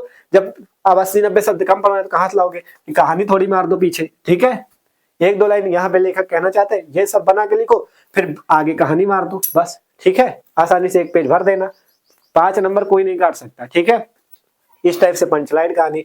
लाठी कहानी भी समझ लो, ठीक है, पूरा मेहनत की है आपके लिए, ठीक है। तो आपको भी वीडियो को लाइक और चैनल को सब्सक्राइब करना और अपने ऐसे दोस्तों के पास भेजना जो कल फेल होने से बच जाए, ठीक है। आप चाहते हो कि वो भी फेल होने से बच जाए तो उनको वीडियो जरूर भेज देना, ठीक है।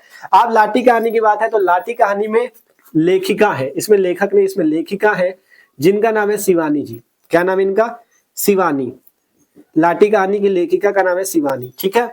लाठी कहानी की लेखिका का नाम है शिवानी। शिवानी जी जो है वो क्या है, इस कहानी की लेखिका है, ठीक है। अब लाठी कहानी में क्या होता है, लाठी नाम की एक लड़की होती है जिसका पहले नाम था बानो, ठीक है, जिसका पहले क्या नाम था, बानो। बानो की आपका कप्तान जोशी से शादी होती है, ठीक है। ये जो लाठी है, लाठी का पहले क्या नाम था, नाम याद रखना, यहाँ पे लिखते हैं, देखो इधर आओ, ठीक है, यहाँ पे हो। लाठी का पहले नाम था बानो। बानो की शादी होती है किसके साथ, बानो की शादी होती है किसके साथ, बानो की शादी हो जाती है कप्तान जोशी के साथ, कप्तान जोशी के साथ, ठीक है। बानो की शादी किसके साथ हो जाती है, कप्तान जोशी के साथ उसकी शादी हो जाती है, ठीक है। बानो की शादी किसके साथ हो जाती है, कप्तान जोशी के साथ हो जाती है। तो जब बानो की कप्तान जोशी के साथ शादी होती, कप्तान जोशी जो थे वो क्या थे, मान लो आर्मी में थे, ठीक है, आर्मी में थे। जब दोनों की शादी होती है, शादी के कुछ दिन बाद ही कप्तान जोशी को किसी कारण के मतलब किसी कारणवश युद्ध पे जाना पड़ता है, बॉर्डर पे जाना पड़ता है, लड़ाई लड़ाई छिड़ी थी जिसके कारण कप्तान जोशी को जाना पड़ जाता है।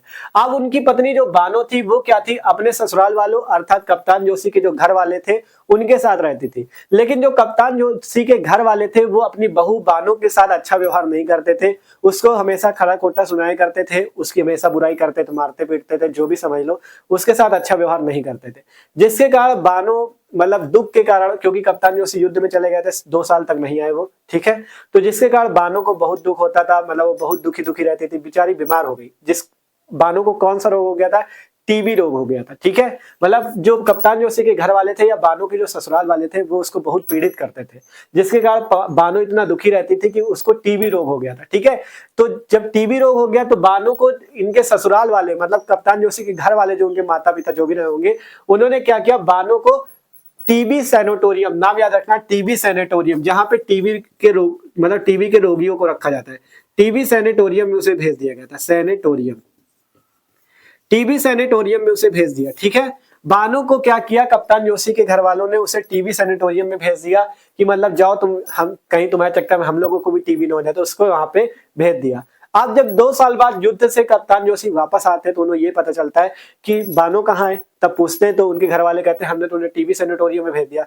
तब कप्तान जोशी को बहुत दुख होता है, तो वो जाके टीबी सैनिटोरियम में बानो की खूब सेवा करते हैं, वो वहीं पे जाके बानो के साथ रहते हैं और उसकी खूब सेवा करते हैं, ठीक है। लेकिन अब बानो इतनी ज्यादा बीमार हो चुकी थी, इतनी ज्यादा टीबी के रोग से बीमार हो चुकी थी कि अब उसको लगने लगा था कि अब वो ज्यादा दिन बच नहीं पाएगी। डॉक्टरों ने भी जवाब दे दिया था कि अब वो ज्यादा दिन नहीं बच पाएगी। तो जिसके कारण उसे लग रहा था बानो को कि अब वो ज्यादा दिन नहीं बच पाएगी, तो उसने क्या किया, आत्महत्या करने की कोशिश की और जाके किसी नदी में कूद गई, ठीक है। अब कप्तान जोशी ढूंढने लगे कहाँ चली गई बानो, तो उन्होंने नदी के किनारे देखा जाके, तो नदी के किनारे उसकी साड़ी पड़ी मिली थी। तो उसके कारण जो कप्तान जोशी थे उन्होंने सोचा कि बानो अब मर चुकी है, ठीक है, बानो अब मर चुकी, उन्होंने ये सोचा। और कप्तान जोशी के जो घर वाले थे वो भी कह रहे थे कि अब तुम दूसरी शादी कर लो। तो इन्होंने क्या किया, कप्तान जोशी ने घर वालों के दबाव में आके प्रभा नाम की एक युवती से शादी कर ली, ठीक है, प्रभा नाम की एक युवती से शादी कर ली। अब कप्तान जोशी की दूसरी शादी हो चुकी थी, ठीक है, 15-20 वर्ष बीत भी चुके थे, ठीक है।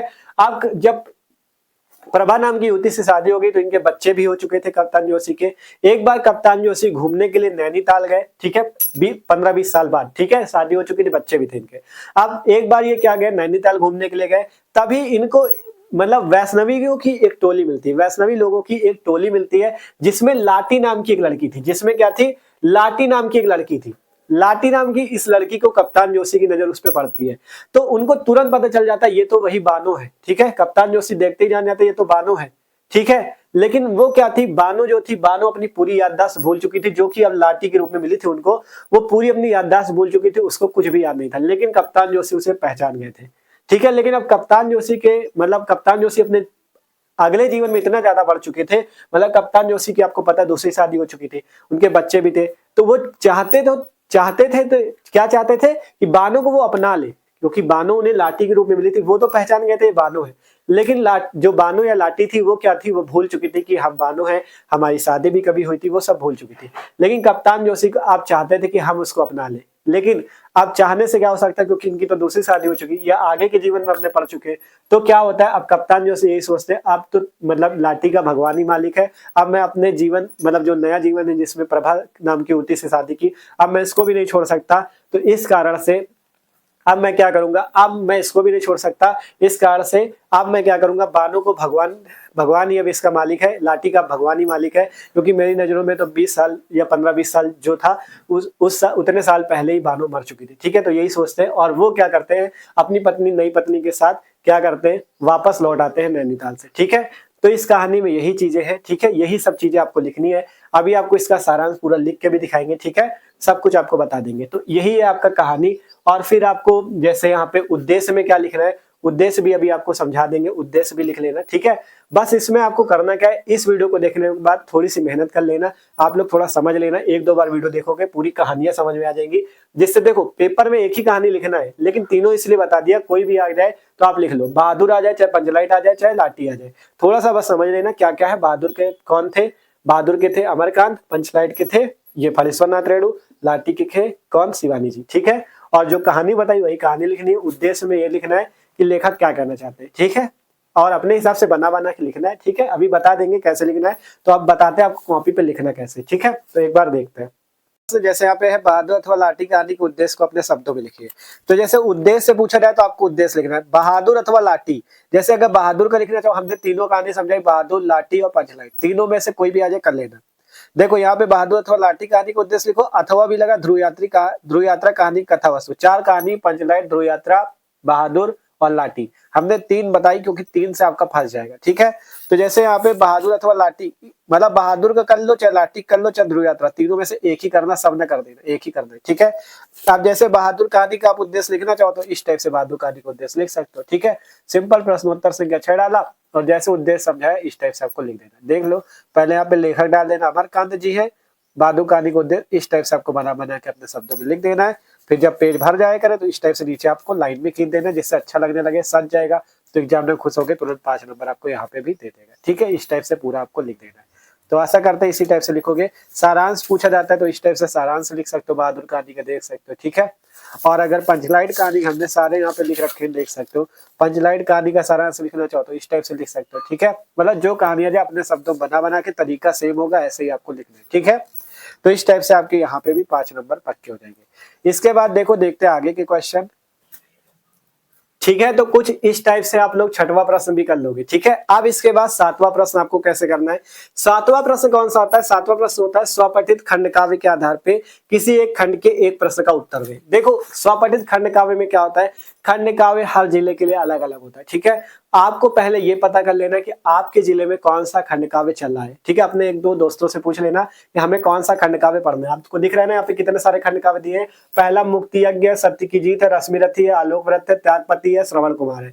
मतलब जो आपके हो एक बार देख लेना, आपको पूछ लेना अपने दोस्तों से, अगर आपने पूरे साल नहीं पढ़ा, आपको नहीं पता खंड काव्य कौन सा पूछा जाता है, पूछ लेना। तो खंड काव्य जब आप लोग पूछ लोगे तो देखो खंड काव्य सब अलग आता है। तो आपके पास अगर हिंदी की क्वेश्चन बैंक है तो देखो सबके लिए अलग होता है। अगर बात करें हमारे यहाँ, तो हमारे यहाँ कौन सा खंड काव्य चलता है, रश्मिरथी, रश्मिरथी चलता है। ठीक है, खंड काव्य की बात करें तो खंड काव्य पूछा कितने नंबर में जाता है, 5 नंबर पे। ठीक है, 5 नंबर पे पूछा जाता है। तो अगर रश्मिरथी हमारे यहाँ चलता है, किसी के यहाँ कोई चलता होगा। ठीक है, सत्य की जीत है, रश्मिरथी, आलोक व्रत है, जो भी चल रहा हो, आपको पहले पता करना है कि मतलब कौन सा हमारे पेपर में, मतलब हमारे यहाँ कौन सा हमारे जिले में पूछा जाता है, आपको पता करना अपने दोस्तों से। इसके बाद करना क्या है, आपको इसे क्वेश्चन बैंक से पढ़ लेना एक बार। ठीक है, कुछ नहीं है, हिंदी पे है। अगर रश्मिरथी की बात करें तो रश्मिरथी तो एकदम आसान, इसमें है क्या, वही महाभारत वाली पूरी स्टोरी है। ठीक है, महाभारत वाली पूरी कहानी एक बार देख लेना, प्रथम सर्ग में क्या है, द्वितीय सर्ग में क्या है, बस थोड़ा थोड़ा आपको देखना है। खंड काव्य एकदम आसान है, बस इसमें से आपको केवल क्या समझना है, उसकी स्टोरी समझना है और उसको जो भी आ जाए। देखो जैसे रश्मिरथी वाला क्वेश्चन देखोगे, क्वेश्चन है रश्मिरथी खंड काव्य के आधार पर कर्ण की चारित्रिक विशेषताओं पर प्रकाश डालिए। तो कर्ण का चारित्रिक विशेषता लिखनी, मतलब कर्ण का चित्रण लिखना है। आसानी से पूरा कर्ण के बारे में बना दो, महाभारत तो सबने पढ़ी, आसानी से बना दोगे। बस पूरा लिख देना, एक पेज के आसानी से लिख देना, सजा सजा के जैसे स्केच से बताया था वैसे लिख दोगे, पूरे नंबर आपको मिलेंगे, कोई भी दिक्कत नहीं है। ठीक है, तो खंड काव्य वाला क्वेश्चन आपको बताया, आप इसे क्वेश्चन क्वेश्चन बैंक से एक बार जाके आपको पहले पता करना है कौन सा पूछा जाता है। इसके बाद अपने दोस्तों से पूछने के बाद इसे पूरा अच्छे से एक बार पढ़ लेना। जो भी आपके पूछा जाता है, रश्मिरथी पूछा जाता है तो रश्मिरथी पढ़ना, तब आलोक वृत्त थोड़ी नहीं पढ़ना है। जो पूछा जाता है वो अच्छे से एक बार देख लो, इसकी स्टोरी क्या है, और बना के लिख देना है, छोड़ना नहीं है, बस छोड़ना नहीं है, बना के लिखना है, ठीक है। तो ये आपका 7वां प्रश्न भी हो जाएगा और 5 नंबर आपके आसानी से पक्के हो जाएंगे। जितने बताए ना, पहला दूसरा तो हमने पहले ही मना कर दिया, वो आपको बाद में करना है। अगर देखो प्रश्न संख्या 3 से आपको 10 में 8 भी मिल जाते हैं, प्रश्न संख्या 4 में 10 में 8 भी मिल जाते हैं, 8 8 16 नंबर। अगर जीवन परिचय में 3 नंबर भी मान ले तो 16 3 19 3 22 नंबर ये हो गए। कहानी में तो 5 नंबर कहीं जाने वाले नहीं, क्योंकि इतने अच्छे से हमने कहानी समझा दी। 22 5 27, अगर खंड काव्य भी बना के लिख देते हो 27 5 32 नंबर तो इधर से हो ही गए, ठीक है। 32 नंबर तो ये आपके पक्के हैं। अब इसके बाद जो खंड आपका खा चालू होता है, खंड का था, ये खंड का था, ठीक है। 32 नंबर इधर से पक्के आपके, जिसने कुछ नहीं पढ़ा आसानी से पक्के हो जाएंगे, ठीक है। अब इसके बाद जब खंड का के 6 नंबर तक क्वेश्चन कर लेना। इसके बाद अगर आप चाहो, आपको पहला दूसरा का कुछ हिंट मिल रहा है तो आप यहाँ पे प्रश्न संख्या 1 और प्रश्न संख्या 2 कर देना, ठीक है। देखो कुछ नहीं करना यार, अगर मान लो छोड़ दोगे तो कुछ नहीं मिलेगा, लेकिन अगर कर दोगे शायद 1 2 नंबर मिल जाए, ठीक है। तो करना क्या, जब इतने 6 प्रश्न हो जाए तो यहाँ पे सीधा जो अगले पेज से, हर प्रश्न अलग पेज से शुरू करना, ठीक है। फिर प्रश्न संख्या 1 लिख देना। अगर बहुविकल्पी आ रहा है आपको बता देंगे अभी कैसे हल करना है, वो हल कर दो। प्रश्न संख्या 2 लिख दो, उसको कैसे करना है वो हल कर दो, सिंपल सी बात, ठीक है। इस टाइप से आपको बहुविकल्पी, मान लो कोई आ रहा है, जैसे पहला प्रश्न है, आचार्य रामचंद्र शुक्ल ने हिंदी साहित्य का प्रथम मौलिक उपन्यास निम्न में से किसको माना। अगर आपको इसका उत्तर पता है या तुक्का लगाना चाहते हो, आप कोई भी तुक्का लगा सकते हो। जैसे पहला ऑप्शन अगर तुक्का में आ रहा है परीक्षा गुरु को, तो सिंपल प्रश्न संख्या 1 का आपको डालना हेडिंग और लिख देना विकल्प नंबर पहला परीक्षा गुरु को सही है। बस इस टाइप से आपको कॉपी पे लिख देना है, ठीक है, सिंपल सा इस टाइप से। बस अगर सही, मतलब सही आपने तुक्का लगाया होगा तो एग्जामिनर तुरंत 1 नंबर दे भी देगा, गलत हो गया तो गलत भी हो जाए। लेकिन इसको शुरुआत में करने से इसलिए मना किया कि देखो शुरुआत में ही गलत हो जाता तो यार इंप्रेशन बेकार पड़ जाता है, उसको लगेगा हाँ ये तो वही जीरो वाला लड़का, इसको 0 दो, ठीक है। तो पहले से अगर आप गद्यांश पद्यांश हल करे रहोगे, बढ़िया काफी भरी रहेगी। फिर इसके बाद आप जीवन परिचय हल कर लिए, फिर खंड काव्य कहानी हल कर ली, अच्छे नंबर मिल जाएंगे, ठीक है। तो ये खंड का की बात थी। आशा करते हैं सबको वीडियो अच्छा लग रहा है, पूरी मेहनत कर रहे हैं, वीडियो बहुत बड़ा बनेगा, कम 1.5 घंटे का हिसाब से बन जाएगा, लेकिन जिसने पढ़ लिया उसका बेड़ा पार भी होने वाला है, ठीक है। तो एक बार इसको नोट कर लो। आप बात करते हैं खंड खा की तैयारी कैसे करनी, पूरा निबंध सब कुछ बता देंगे, कैसे बिना पढ़े उसको लिखना है, ठीक है। तो एक बार इसको देखो। तो अब बात कर लेते हैं हम लोग खंड नंबर खा की। खंड का पूरा समझा दिया, जैसे बताया वैसे ही करना, ठीक है। अब खंड खा शुरू करते हैं। तो खंड खा की बात करें तो जो प्रश्न हमारा होगा 8वां, ठीक है। प्रश्न संख्या जो 8 होगा, 8 का और 8 का खा, ठीक है। 8 का और 8 का खा। 8 के का में आपसे पूछा जाएगा संस्कृत गद्यांश, संस्कृत गद्यांश, और 8 के खा पे पूछा जाएगा संस्कृत श्लोक, ठीक है। 7 नंबर का पूछा जाता है। कैसे ट्रिक से आप ये 7 नंबर पक्के कर सकते हो वो समझना, ठीक है। ये 7 नंबर आपके तभी पक्के हो पाएंगे जब आप क्या करते हो, इसमें भी संदर्भ और अनुवाद लिखते हो और नीचे वाले में भी संदर्भ और अनुवाद लिखते हो, ठीक है। संदर्भ अनुवाद आपसे पूछा जाता है, जिससे 7 नंबर आपको मिलते हैं। देखो अगर संस्कृत गद्यांश होगा तो पेपर में, देखो पेपर आपको यहाँ पे फोटो लगा देंगे, देखना 8वें का पे आपको क्या मिलेगा, पहले 2 संस्कृत गद्यांश पेपर पे आएंगे, ठीक है। जैसे देखो प्रश्न पढ़ो, दिए गए संस्कृत गद्यांशों में से किसी एक का संदर्भ हिंदी में अनुवाद कीजिए। 2 होते हैं, 2 में से किसी एक का करना है, जो आपको अच्छा लगे वो कर लेना। जैसे पहला है मैत्रेयी उवाच वाला, दूसरा है संस्कृत साहित्य से आदि कवि वाल्मीकि महर्षि व्यासा कवि कुलगुरु कालिदासा, इस टाइप से लिखा है ना, इस टाइप से। तो कैसे हम इसका संदर्भ लिखे, कैसे हम इसका अनुवाद लिखे वो समझना। सबसे पहला काम देखो, कॉपी पे आपको नहीं दिखाएंगे, इसी पे देखना, ठीक है, समझ लो, ठीक है। सिंपल सबसे पहला काम आपको डालना है हेडिंग प्रश्नोत्तर संख्या 8 का। सबसे पहले हम 8वें का नंबर प्रश्न हल कर रहे हैं, ठीक है। प्रश्नोत्तर संख्या 8 का, प्रश्नोत्तर संख्या 8 का। ये छोटा सा टॉपिक है इसलिए आपको यही बोर्ड पे समझा दे रहे हैं, और जो कॉपी पे समझाने वाला टॉपिक होगा उसको कॉपी पे भी समझा देंगे, ठीक है। 8वें का, ठीक है। 8वें का पड़ गया। सबसे पहले बात आएगी आपको क्या करना है। सबसे पहला काम, जैसे गद्यांश और पद्यांश पे संकेत लिखना बताया था, वैसे सबसे पहले यहाँ पे संकेत आपको डालना है, संकेत लिखना है, ठीक है। संकेत में मान लो अगर आप लोग पहला हल कर रहे हो तो सबसे पहले पहला हल कर रहे हो तो पहला, दूसरा हल कर रहे हो तो दूसरा। मान लो दूसरा हम लोग हल कर रहे हैं, सबसे पहले आपको इसके 1-2 शब्द शुरुआत के और फिर डैश डैश करके लास्ट के 1-2 शब्द। जैसे यहाँ पे संस्कृत साहित्य से लिख दिया, संस्कृत साहित्य से, ठीक है।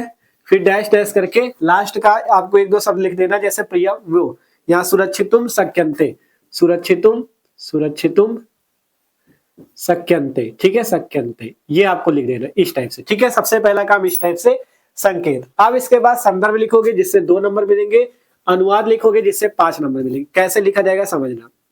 देखो अगर आपको इसके पाठ का नाम पता है, पाठ का नाम पता है, अगर कोई पहचान पा रहा है कि ये संस्कृत साहित्य से वाला मतलब किस पाठ से, पाठ का नाम तो संस्कृत भाषा या महत्वम है, लेकिन जिसको नहीं पता वो कैसे लिखेंगे, वो उनको कुछ नहीं करना, आपको लिखना जरूर है। आपको लिख देना है प्रस्तुत संस्कृत गद्यांश। जो लोग नहीं पढ़े उनके लिए, ठीक है, आपको सिंपल लिख देना प्रस्तुत संस्कृत गद्यांश, संस्कृत गद्यांश हमारी पाठ्य पुस्तक, हमारी पाठ्य पुस्तक हिंदी के, पाठ्य पुस्तक हिंदी मतलब किताब हमारी हिंदी है, हिंदी का जो संस्कृत होता है, संस्कृत की बुक का क्या नाम होता है, संस्कृत दिग्दर्शिका, संस्कृत दिग्दर्शिका के। अब यहाँ पे पाठ का नाम डाला जाता है। अगर आपको पाठ का नाम नहीं पता है तो सिंपल इतना ही लिख देना प्रस्तुत गद्यांश हमारी, प्रस्तुत संस्कृत गद्यांश हमारी पाठ्य पुस्तक हिंदी के संस्कृत दिग्दर्शिका के, संस्कृत दिग्दर्शिका के नामक पाठ से लिया गया। इस टाइप से सीधा केवल एक ही लाइन लिख दो, ठीक है, जिससे अगर एग्जाम में ध्यान नहीं देगा तो नंबर दे भी देगा, ठीक है। नामक पाठ से लिया गया है, ठीक है, इस टाइप से आपको लिख देना है, लिया गया है। मतलब कॉपी शादी छोड़ने से तो अच्छा कि आप कुछ लिख दो, ठीक है। पाठ का नाम अगर ऐसे पता हो जाए आपको कि किस पाठ से लिया गया तो आप लिख सकते हो प्रस्तुत संस्कृत गद्यांश में पाठ्य पुस्तक हिंदी के संस्कृत दिग्दर्शिका के। यहाँ पे पाठ का नाम पड़ जाएगा संस्कृत भाषा या महत्वम नामक पाठ से लिया गया, संस्कृत भाषा या महत्वम, ठीक है, इस पाठ से लिया गया है। पाठ का नाम अगर आपको पता है तो आप डाल सकते हो, अगर नहीं पता चला कोई दिक्कत नहीं, इतना लिख देना। अगर 2 में से एग्जामिनर का मना गया तो 1 नंबर दे देगा, अगर ध्यान नहीं दिया तो 2 पे 2 भी दे के जाएगा, और अगर ध्यान दे दिया तो काट भी देगा। तो कोई दिक्कत नहीं, ना लिख मतलब छोड़ने से अच्छा शायद अगर दे ही दे नंबर, ठीक है। इसके बाद अनुवाद की बात आती है। अनुवाद कैसे करना है? अनुवाद में देखो, अनुवाद पे आपको इसका अर्थ लिखना होता है। अर्थ आपको बना बना के ही लिखना है। सबसे पहला तो यही लिखना कि इस संस्कृत गद्यांश में बताया गया है, ये आपको बना के लिखना है, ठीक है। इस संस्कृत गद्यांश में बताया गया है, गद्यांश में बताया गया है कि, ठीक है, इस टाइप से पहले ये इतना तो आपको सेम ही रखना है। इस संस्कृत गद्यांश में बताया गया है कि, अब क्या बताया गया है ये आपको बना के लिखना है। देखो जैसे संस्कृत साहित्य से आदि कवि वाल्मीकि, महर्षि व्यासा, कवि कुलगुरु कालिदासा, अन्य च भास भारवी भवभूत्याद्यो महाकविया स्वकीय ग्रंथ रत्ने अद्यापि पाठका नाम हृदय विराजन्ते।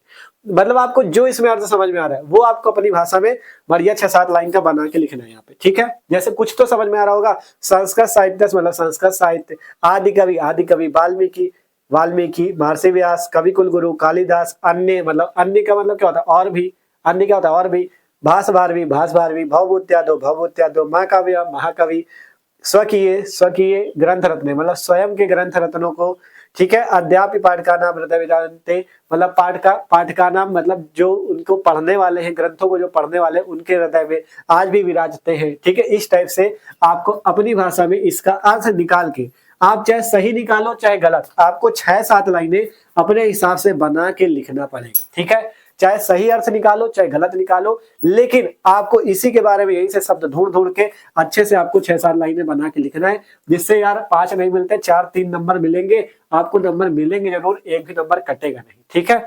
7 है, 7 भले ना मिले, 3-4 नंबर एग्जामिनर कमान होगा तो वो देख जाएगा।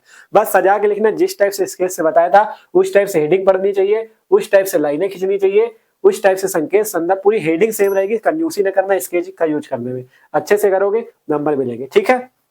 तो 8वें के का में संस्कृत गद्यांश पूछा जाएगा, 2 आएंगे, 2 में से एक इसी टाइप से कर लोगे। इसके बाद 8वें का खा नंबर आएगा, 8वें का खा नंबर, 8वें के का समझ गए ना, ऐसे करना आपको आसानी से 7 में 5 तो देके ही जाएगा। 8वें का खा आएगा, 8वें के खा में भी सेम ऐसा करना। 8वें के खा समझते, इधर पेज पलटते, देखो 8वें के खा में आपको दिए गए श्लोकों में से किसी एक का संदर्भ हिंदी में अनुवाद कीजिए। 2 श्लोक दिए जाएंगे, 2 में से एक का करना होगा, ठीक है। जो भी आपको अच्छा लगे उसका करना, ठीक है। सबसे पहले जैसे कर रहे हो तो संकेत आपको डाल देना है, जो आप करोगे, जिस वाले श्लोक का करोगे उस श्लोक का आपको क्या करना है, ठीक है। जिस वाले श्लोक का आप करोगे उस वाले श्लोक का आप संकेत डालोगे। जैसे मान लो विद्या विवादाय वाला हम कर रहे हैं, पहला वाला, पहला कर रहे हो, दोनों में से एक ही करना होता है। अगर पहला कर रहे हो तो यहाँ पे पहले लिख दो विद्या विवादाय, विद्या विवादाय, विवादाय, फिर लास्ट में डैश डैश करके यहाँ पे लास्ट का लिख दो चा रछड़ाए, चा रछड़ाए, इस टाइप से लिख देना, ठीक है, चा रछड़ाए, चा रछड़ाए, ठीक है। संदर्भ से संदर्भ अनुवाद इसमें भी लिख रहे हैं क्योंकि संदर्भ हिंदी में अनुवाद कीजिए। संदर्भ में इस बार गद्यांश लिखा था उसमें, इसमें प्रस्तुत संस्कृत श्लोक, प्रस्तुत संस्कृत श्लोक हमारी पाठ्य पुस्तक हिंदी के संस्कृत दिग्दर्शिका के पाठ का नाम नहीं पता तो ऐसे डाल दो संस्कृत दिग्दर्शिका के नामक पाठ से लिया गया है, ठीक है, इस टाइप से। अनुवाद की बात आएगी उसमें लिखा था इस संस्कृत श्लोक में, इसमें लिख देंगे इस संस्कृत श्लोक में बताया गया है कि जैसे विद्या विवादाय, विद्या विवाद का मतलब लड़ाई होता है, विद्या विवादाय धनम मदाय शक्ति परेशान परिपीडनाय, मतलब जिसको देखो अर्थ समझ में आ रहा, जिसको पता तो वो तो लिख देगा। यहाँ पे पहली लाइन में बात करें, पहली लाइन में किसकी बात की गई है, सज्जन व्यक्ति की, ठीक है, मतलब पहली लाइन में बात की गई मूर्ख व्यक्ति की, नीचे वाले सज्जन। जो लोग मूर्ख होते हैं वो विद्या को विवाद में, ठीक है, धन को मदाय अर्थात धन को मदिरा पीने में खर्च करते हैं, शक्ति को दूसरों को पीड़ा पहुंचाने में खर्च करते हैं, और जो इसके विपरीत जो साधु लोग होते हैं, सज्जन लोग होते हैं, वो क्या करते हैं, इसके विपरीत काम करते हैं, अपना विद्या को ज्ञान में, धन को दान में, और अपना जो शक्ति है उसको दूसरों की रक्षा करने में मतलब व्यय करते, खर्च करते हैं। ये इसका सही अर्थ है, लेकिन जिसको नहीं पता वो सही थोड़ी ना, आपको जो आ रहा है आप आसानी से इसका मन आपको लिखना है कि इस संस्कृत श्लोक में बताया गया है कि विद्या जो भी आपको बन जाए 6-7 लाइन, आपको 5-6 लाइन बना बना के लिखना है, छोड़ना नहीं है, ठीक है। इसके बाद लाइन खींच देना, आपको इससे भी साथ में 5 तो मिलना ही मिलना है, ठीक है, बस लिखना पूरा है। 5 नहीं मिले 3 भी मिलेंगे यार, तो कम से कम मिलेंगे तो, ना मिलने से तो अच्छा है, ठीक है, ना मिलने से तो अच्छा है कि आपको मिलेंगे, ठीक है। तो इस टाइप से आप ये वाला प्रश्न भी कर लोगे, ठीक है। अब इसके बाद 9वां प्रश्न, 9वां क्वेश्चन समझते हैं, 9वां क्या आएगा, ठीक है, इसको देखो इरेज करना है, ठीक है। 9वां प्रश्न क्या आएगा, देखो पूरी कोशिश करना है यार कि जिन्होंने कुछ नहीं पढ़ा वो पूरा पेपर करके है, ठीक है, बस आपको कोशिश ये करनी, हाथ नहीं रुकने चाहिए, पूरा पेपर आपको करना है, छोड़ना कुछ नहीं, ठीक है। अगर कुछ नहीं छोड़ोगे तो आसानी से नंबर लाओगे, और ज्यादा बातचीत करने के चक्कर न पड़ना है, पूरे साल बातचीत कर लिया पेपर में, ठीक है, पूरा आपको अच्छे से लिखना है जिससे नंबर पूरे मिले, ठीक है, पूरा एक एक चीज करना है। अब इसके बाद 9वां प्रश्न, ठीक है, 9वां पे क्या पूछा जाता है, प्रश्न संख्या 9, प्रश्न संख्या 9 में क्या पूछा जाता है कि निम्नलिखित मुहावरों और लोकोक्तियों में किसी एक का अर्थ लिखकर वाक्य प्रयोग कीजिए, ठीक है। मतलब जैसे टेढ़ी खीर होना, ठीक है, टेढ़ी खीर होना दिया है, टेढ़ी खीर होना दिया है, और इसके बाद जैसे बालू से तेल निकालना दिया है, बालू से तेल निकालना, ठीक है, मतलब 4 दिए, 4 में से किसी का एक अर्थ लिखना है और फिर वाक्य प्रयोग करना है, ठीक है, ठीक है। जैसे टेढ़ी खीर होना, इसका अर्थ आप समझ सकते हो, जैसे टेढ़ी खीर होना मतलब कोई बहुत मुश्किल काम, ठीक है, इसका अर्थ है कोई बहुत मुश्किल काम। तो सबसे पहले आपको इसका अर्थ ऐसे लिखना है आगे, सबसे पहले हेडिंग लगाओगे प्रश्नोत्तर संख्या 9, फिर यहाँ पे जो भी चारों में से एक ही करना है, क्योंकि कहा गया एक करना है, 2 नंबर मिलेंगे, ठीक है, 4 में से एक करना, जो आपको आ रहा हो, जो आपको लगे कि इसका अर्थ हम निकाल सकते हैं, सबसे पहले उसका अर्थ लिखोगे, पहले लिखना, जैसे यहाँ पे साइड पे ऊपर पहले डाला प्रश्नोत्तर संख्या 9, प्रश्नोत्तर संख्या 9 ये डाल दिया, ठीक है, प्रश्नोत्तर संख्या 9, फिर यहाँ पे लिखा टेढ़ी खीर होना, इसका मान लो कर रहे हो आप टेढ़ी खीर होना, फिर यहाँ पे आपको क्या करना है, टेढ़ी खीर होना सबसे पहले अर्थ लिखना है, अर्थ मान लो इसका हो गया बहुत मुश्किल काम, बहुत मुश्किल काम, मुश्किल काम, ठीक है। फिर इसका वाक्य प्रयोग करना है, वाक्य प्रयोग में आपको क्या लिखना होता है, वाक्य प्रयोग में एक ऐसा वाक्य बनाना है जो इस मुहावरे या लोकोक्ति पे क्या करे, फिट बैठे, ठीक है, कुछ ऐसा बना सकते हो, जैसे आप कुछ भी लिख सकते हो, जैसे राम के लिए पढ़ाई एक टेढ़ी खीर के समान है, मतलब राम के लिए मतलब पढ़ाई बहुत मुश्किल काम है, इस टाइप से कुछ भी बना सकते हो अपने हिसाब से। देखो आप जो जिसको नहीं पढ़े हो तो कुछ भी बना के आपको लिखना है, एक सेंटेंस बनाना है, ठीक है, एक आपको वाक्य बना के लिखना है, ठीक है, तो इस टाइप से लिखोगे तो 2 नंबर यहाँ पे भी मिल जाएंगे, ठीक है। इस टाइप से आपको वाक्य प्रयोग कर देना है, करना एक ही था, चाहे टेढ़ी खीर वाला कर लेते, बालू से तेल निकालना था, घी का लड्डू टेढ़ा वाला, समृद्ध को नहीं दोस्त को सही, इनमें से कोई भी आप कर सकते हो, ठीक है। तो इस टाइप से 9वां क्वेश्चन भी आपका हो जाएगा, ठीक है, आसानी से, कुछ भी नहीं छोड़ना आपको, ठीक है, कुछ भी नहीं छोड़ना, पूरी मेहनत लगी यार, आपको चाहते पूरा है हम कि आप अच्छे नंबर लेके आओ, ठीक है। अभी आपको निबंध सब बताएंगे कॉपी में लिखे, टेंशन न लेना, ठीक है। फिर प्रश्न संख्या 10 है, प्रश्न संख्या 10, प्रश्न संख्या 10 पे क्या पूछा जाता है, 10 पे समझो, अपठित गद्यांश पर आधारित निम्नलिखित प्रश्नों के उत्तर दीजिए, ठीक है, अपठित गद्यांश के आधार गद्यांश पर आधारित निम्नलिखित प्रश्नों के उत्तर दीजिए। तो 10वें प्रश्न पे यह है कि आपको एक गद्यांश दिया जाता है जो कि अपठित होता है, आपने नहीं पढ़ा होता, आपने तो वैसे कुछ नहीं पढ़ा, लेकिन ये भी नहीं पढ़ा है, ठीक है, इसका सबसे पहले आपको इस गद्यांश को पढ़ना है, फिर इसमें क्या होगा, आपको इसमें क्या करना है, 3 प्रश्न होते हैं, तीनों के उत्तर ढूंढने। जैसे ये गद्यांश देखो, वैज्ञानिकों का मानना है। दूसरा है, पहले मैं आपको अपनी सबसे बड़ी विशेषता बताता चलूं, ठीक है। 2 है, 2 में से एक ही करना है क्योंकि बीच में अथवा लगा हुआ है। जो भी करना है आपको सिंपल, जैसे प्रश्नोत्तर संख्या 10 हेडिंग डाली, सबसे पहले संकेत आपको डाल देना है जो आप हल करोगे। जैसे पहला कर रहा हूं, पहले संकेत डाल दो, जैसे वैज्ञानिकों का डैश डैश करके लास्ट का आपको लिख देना है। क्या लास्ट का, जैसे एशियाई देश बन गया, मतलब देश बन गया, लास्ट का लिख दो। संकेत आपने डाल दिया। इसके बाद 3 प्रश्न है जिससे आपको 5 नंबर मिलने वाले। फिर इसके बाद यहाँ पे जब लाइन होगी, इधर ऐसे लाइन खींची होगी कॉपी पे, ऐसे 2 लाइन खिंचवाई थी, यहाँ पे डालना है उत्तर नंबर पहला, ठीक है। यहाँ पे उत्तर नंबर पहला पड़ा। पहला प्रश्न है, मंगल की सतह पर चट्टानों में किस तत्व की प्रधानता है, ठीक है। तो इस प्रश्न का उत्तर कहां से मिलेगा, इसी से आपको ढूंढना है। कहां पे बताया गया है कि मंगल की सतह पे चट्टानों में किस तत्व की प्रधानता है। इसको अच्छे से पढ़ना, इस गद्यांश को पढ़ोगे, इसी से आपको उत्तर मिलेगा, पढ़ने से ही उत्तर मिलेगा। इसमें ढूंढना है आपको कहां पे इसका उत्तर लिखा है। जब इसको ढूंढोगे, इसका उत्तर मिल जाए तो आपको अपने हिसाब से बना के 1-2 लाइन लिखना है। कुछ भी यहाँ पे करना नहीं, इसी से ढूंढना, इसी से शब्द ढूंढो, इसी से उत्तर ढूंढो और इसी को बना के लिखना है, ठीक है। फिर इसी तरह से दूसरा प्रश्न भी होगा, जो आपका प्रश्न है कि मंगल ग्रह की मिट्टी किस कारण से लाल है, तो यही पे आपको इसका उत्तर भी मिलेगा। इसी प्रश्न पे सारे, मतलब इसी गद्यांश पे उत्तर है। इसका भी गद्यांश का उत्तर ढूंढो, यहाँ पे लिखो, ठीक है। तीसरा होगा, तीसरे का भी आपको सेम इसी टाइप से लिखना है, मतलब 3-3, 4-4 लाइन के।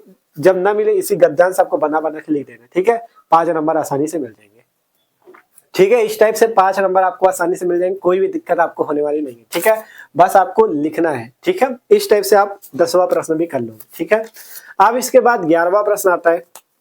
11वां प्रश्न, 11वें पे आपको देखो, इसमें क्या पूछा था, व्याकरण पोर्शन होता है। जैसे 11वें प्रश्न पे बात करें तो यहाँ पे आप लोग देखोगे, आपको दिख भी रहा होगा 11वें प्रश्न पे क्या है। 11वें प्रश्न में पहला अग और अग, पहला क्वेश्चन है अग और अग है, इसके सही अर्थ आपको बताने हैं। अग और अग का सही अर्थ बताता है। अगर आपको सही अर्थ इन चारों ऑप्शन में आ बा सा जो आ बा सा दा 4 ऑप्शन है, चारों में अगर सही अर्थ दिख रहा है तो ठीक है, नहीं दिख रहा, अगर तुक्का लगाना है तो सिंपल कॉपी पे प्रश्नोत्तर संख्या 11 डालना, प्रश्नोत्तर संख्या 11,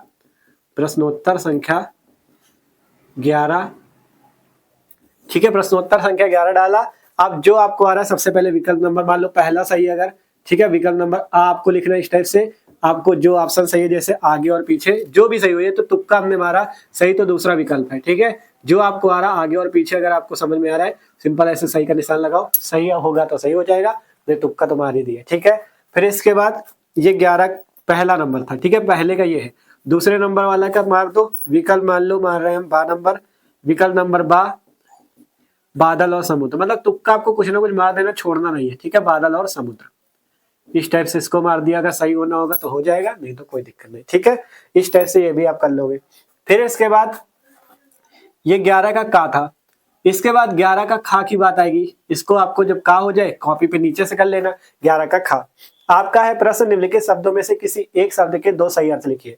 मतलब एक शब्द है जैसे कर्ण है, सारंग है, श्रुति है। एक शब्द है जैसे मान लो कर्ण है, इसके 2 आपको क्या करने हैं, सही अर्थ लिखने, 2 अर्थ लिखने। जैसे कर्ण, कर्ण का क्या ऐसे 2 अर्थ हो सकते हैं जो आप लिख सकते हो, ठीक है। तो यहाँ पे आपको इसके 2 अर्थ लिखने, ठीक है। आप लोग चाहे तो क्वेश्चन बैंक में देख लेना, एक नजर मार लेना, कैसे आपको सब एक शब्द दिया जाता है, उसके 2 अर्थ कैसे लिखे जाते हैं, ये भी देख लेना, ठीक है। जिससे 2 नंबर यहाँ से आपको मिल जाएंगे। मतलब एक शब्द है कर्ण जैसे, इसके 2 अर्थ लिखने, एक ही का करना, चाहे कर्ण का कर लो, चाहे सारंग का कर लो, या श्रुति का कर लो, ठीक है। इसके बाद गा नंबर पे क्या है, 11 का गा, 11 के गा पे है कि मतलब इसमें है, मतलब अनेक शब्दों के एक शब्द, जैसे किसी बात का गुण रहस्य जानने वाला। 4 ऑप्शन है, बहुज्ञ, मर्मज्ञ, सर्वज्ञ, विद्वान। इसमें भी तुक्का मारना है। जैसे मान लो विकल्प, मतलब पहले वाले का आपको मारना है, पहले का विकल्प आपको देखना है, पहले वाले का, पहले इधर लाइन की इधर लिखना पहला विकल्प, आपको जैसे दिख रहा है बा नंबर सही दिख रहा है, विकल्प बा लिख दो, मर्मज्ञ, ठीक है, मर्मज्ञ सही होना होगा तो हो जाएगा, नहीं कोई दिक्कत नहीं, ठीक है। इसी टाइप से जिसे समझना कठिन हो उसे दुस्तर बोलते हैं। तो यहाँ पे दूसरे का विकल्प नंबर सा दुस्तर, ठीक है। मतलब छोड़ना कुछ नहीं, कर लेना आराम से, ठीक है। इसका भी आपका सही, ठीक है, ठीक है। इस टाइप से आप 11 का गा भी कर लोगे। फिर 11 का घा है कि निम्नलिखित में से किन्हीं 2 वाक्यों को शुद्ध करके लिखिए। मतलब 2 नंबर इससे मिलेंगे। 4 गलत वाक्य लिखे, इनमें क्या गलत है ये आपको सही करके लिखना है। अपने हिसाब से। जैसे डॉक्टर प्रत्युष राज वनस्पति विज्ञान के अध्यापक है, इसमें क्या आपको गलत लिख रहा है, गलत लग रहा है, उसको आपको सही करके लिख देना है। 11 नंबर का घा में आपको मतलब ये 4 वाक्यों में से 2 वाक्य आपको सही करके लिखने हैं। अगर आपको समझ में आ रहा है तो आप लिख सकते हो, 2 वाक्यों को सही करके लिख दो, ये हो जाएगा। ठीक है, तो इस टाइप से 11 नंबर के सभी प्रश्न आप अपने हिसाब से, अगर तुक्का भी लगा रहे हो तो लगा देना, छोड़ना नहीं। ठीक है, शायद सही हो जाए। ठीक है, तो 11 का भी हो जाएगा। फिर 12 नंबर आता है। ठीक है, 12 नंबर कैसे करना वो भी समझ लो। 12 नंबर में रस छंद अलंकार है। ठीक है, 12 नंबर पे रस छंद अलंकार है। 12 पे रस छंद अलंकार है। प्रश्नोत्तर संख्या 12। देखो ये तो आपको तैयार ही यार कर लेना, इसमें कुछ नहीं है। इसको आप आसानी से कर सकते हो, 2-2 6 नंबर कम से कम पक्के कर लो, कुछ नहीं, आसानी से याद हो जाएगा। प्रश्नोत्तर संख्या 12 देख लो। ठीक है, 12 का है पहला कि वियोग श्रृंगार रस अथवा करुण रस का स्थायी भाव सहित उदाहरण दीजिए। इसको आपको हम तैयार करने के लिए अभी आपको वीडियो मिलेगा आपको शाम को, जिसमें से आप जाके इसको तैयार करो। इतना तो पढ़ लो यार, रस छंद अलंकार 2-2 नंबर का, 2-2 लाइन का आपको तैयार हो जाएगा तुरंत। ठीक है, आपको उसमें सिखा देंगे। तो 12 का हो जाएगा। 12 के खा में आपको क्या पूछा जाएगा, छंद पूछा जाएगा। इसमें आपको रस पूछा जाएगा, जैसे हास रस, करुण रस, श्रृंगार रस, ये चीज। ठीक है, फिर छंद पूछा जाता है, वो अलंकार पूछा जाता है, जैसे श्लेष अलंकार हो गया आपका, उत्प्रेक्षा अलंकार, उपमा अलंकार, रस छंद अलंकार तैयार करना है आपको। इतना आपको बता दिया, तो कम से कम इतना तो आपको तैयार करना है। ठीक है, जिससे 6 नंबर पक्के हो जाए। फिर 12 का गा आएगा, इसमें छंद है, जैसे दोहा छंद, कुंडलिया छंद। ठीक है, ये सब रस छंद अलंकार 2-2 नंबर पे आते हैं, इनको आपको अच्छे से देखना है। इसके लिए वीडियो आपको मिल जाएगा, आप लोग देखना। ठीक है, अब इसके बाद बात आती है, इसको तैयार करना है। ठीक है, डिस्क्रिप्शन में प्लेलिस्ट हिंदी की, वहां से आके रस छंद अलंकार वाला वीडियो देखना और रस छंद अलंकार तैयार कर लेना, क्योंकि इंपॉर्टेंट है आप। और अगर इसको वीडियो ढूंढने में कोई दिक्कत हो कमेंट कर देना, हम आपको ये वीडियो दे देंगे, यहाँ से जल्दी से जाके याद कर लेना। ठीक है, क्योंकि इतना करना है। ठीक है, इसके बाद 13वां प्रश्न आते हैं।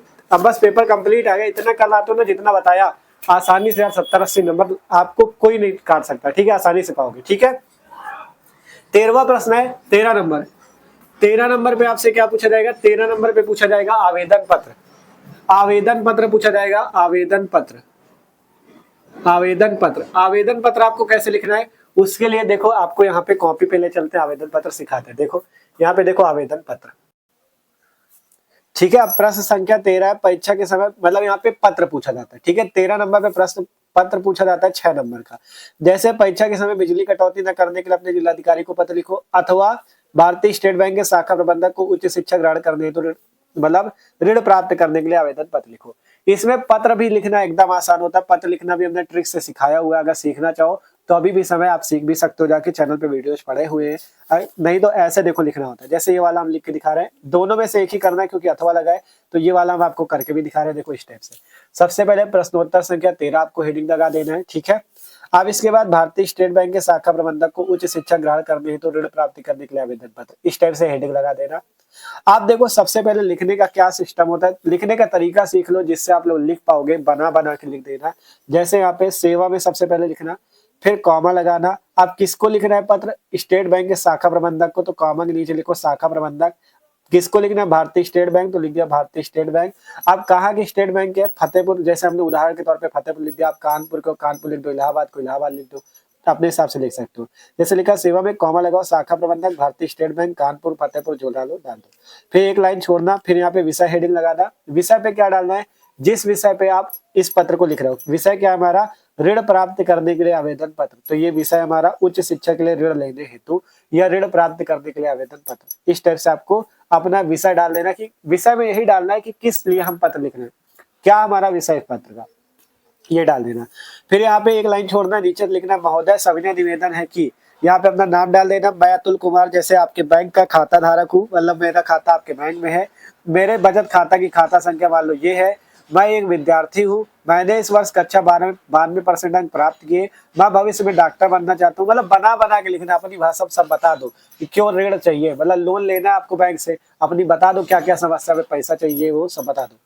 ठीक है, मैं भविष्य में डॉक्टर बनना चाहता हूँ, आगे की पढ़ाई के लिए मुझे ऋण की आवश्यकता है, मुझे कॉलेज की फीस देने के लिए 2 लाख रुपए की जरूरत है, जो कि मैं आपके बैंक से ऋण के रूप में लेना चाहता हूँ। मैं आपको विश्वास दिलाता हूँ कि समय पर मैं आपका ऋण अदा कर दूंगा, अतः आपसे निवेदन की आवश्यक दस्तावेज भरवा कर मुझको ऋण देने की कृपा करें।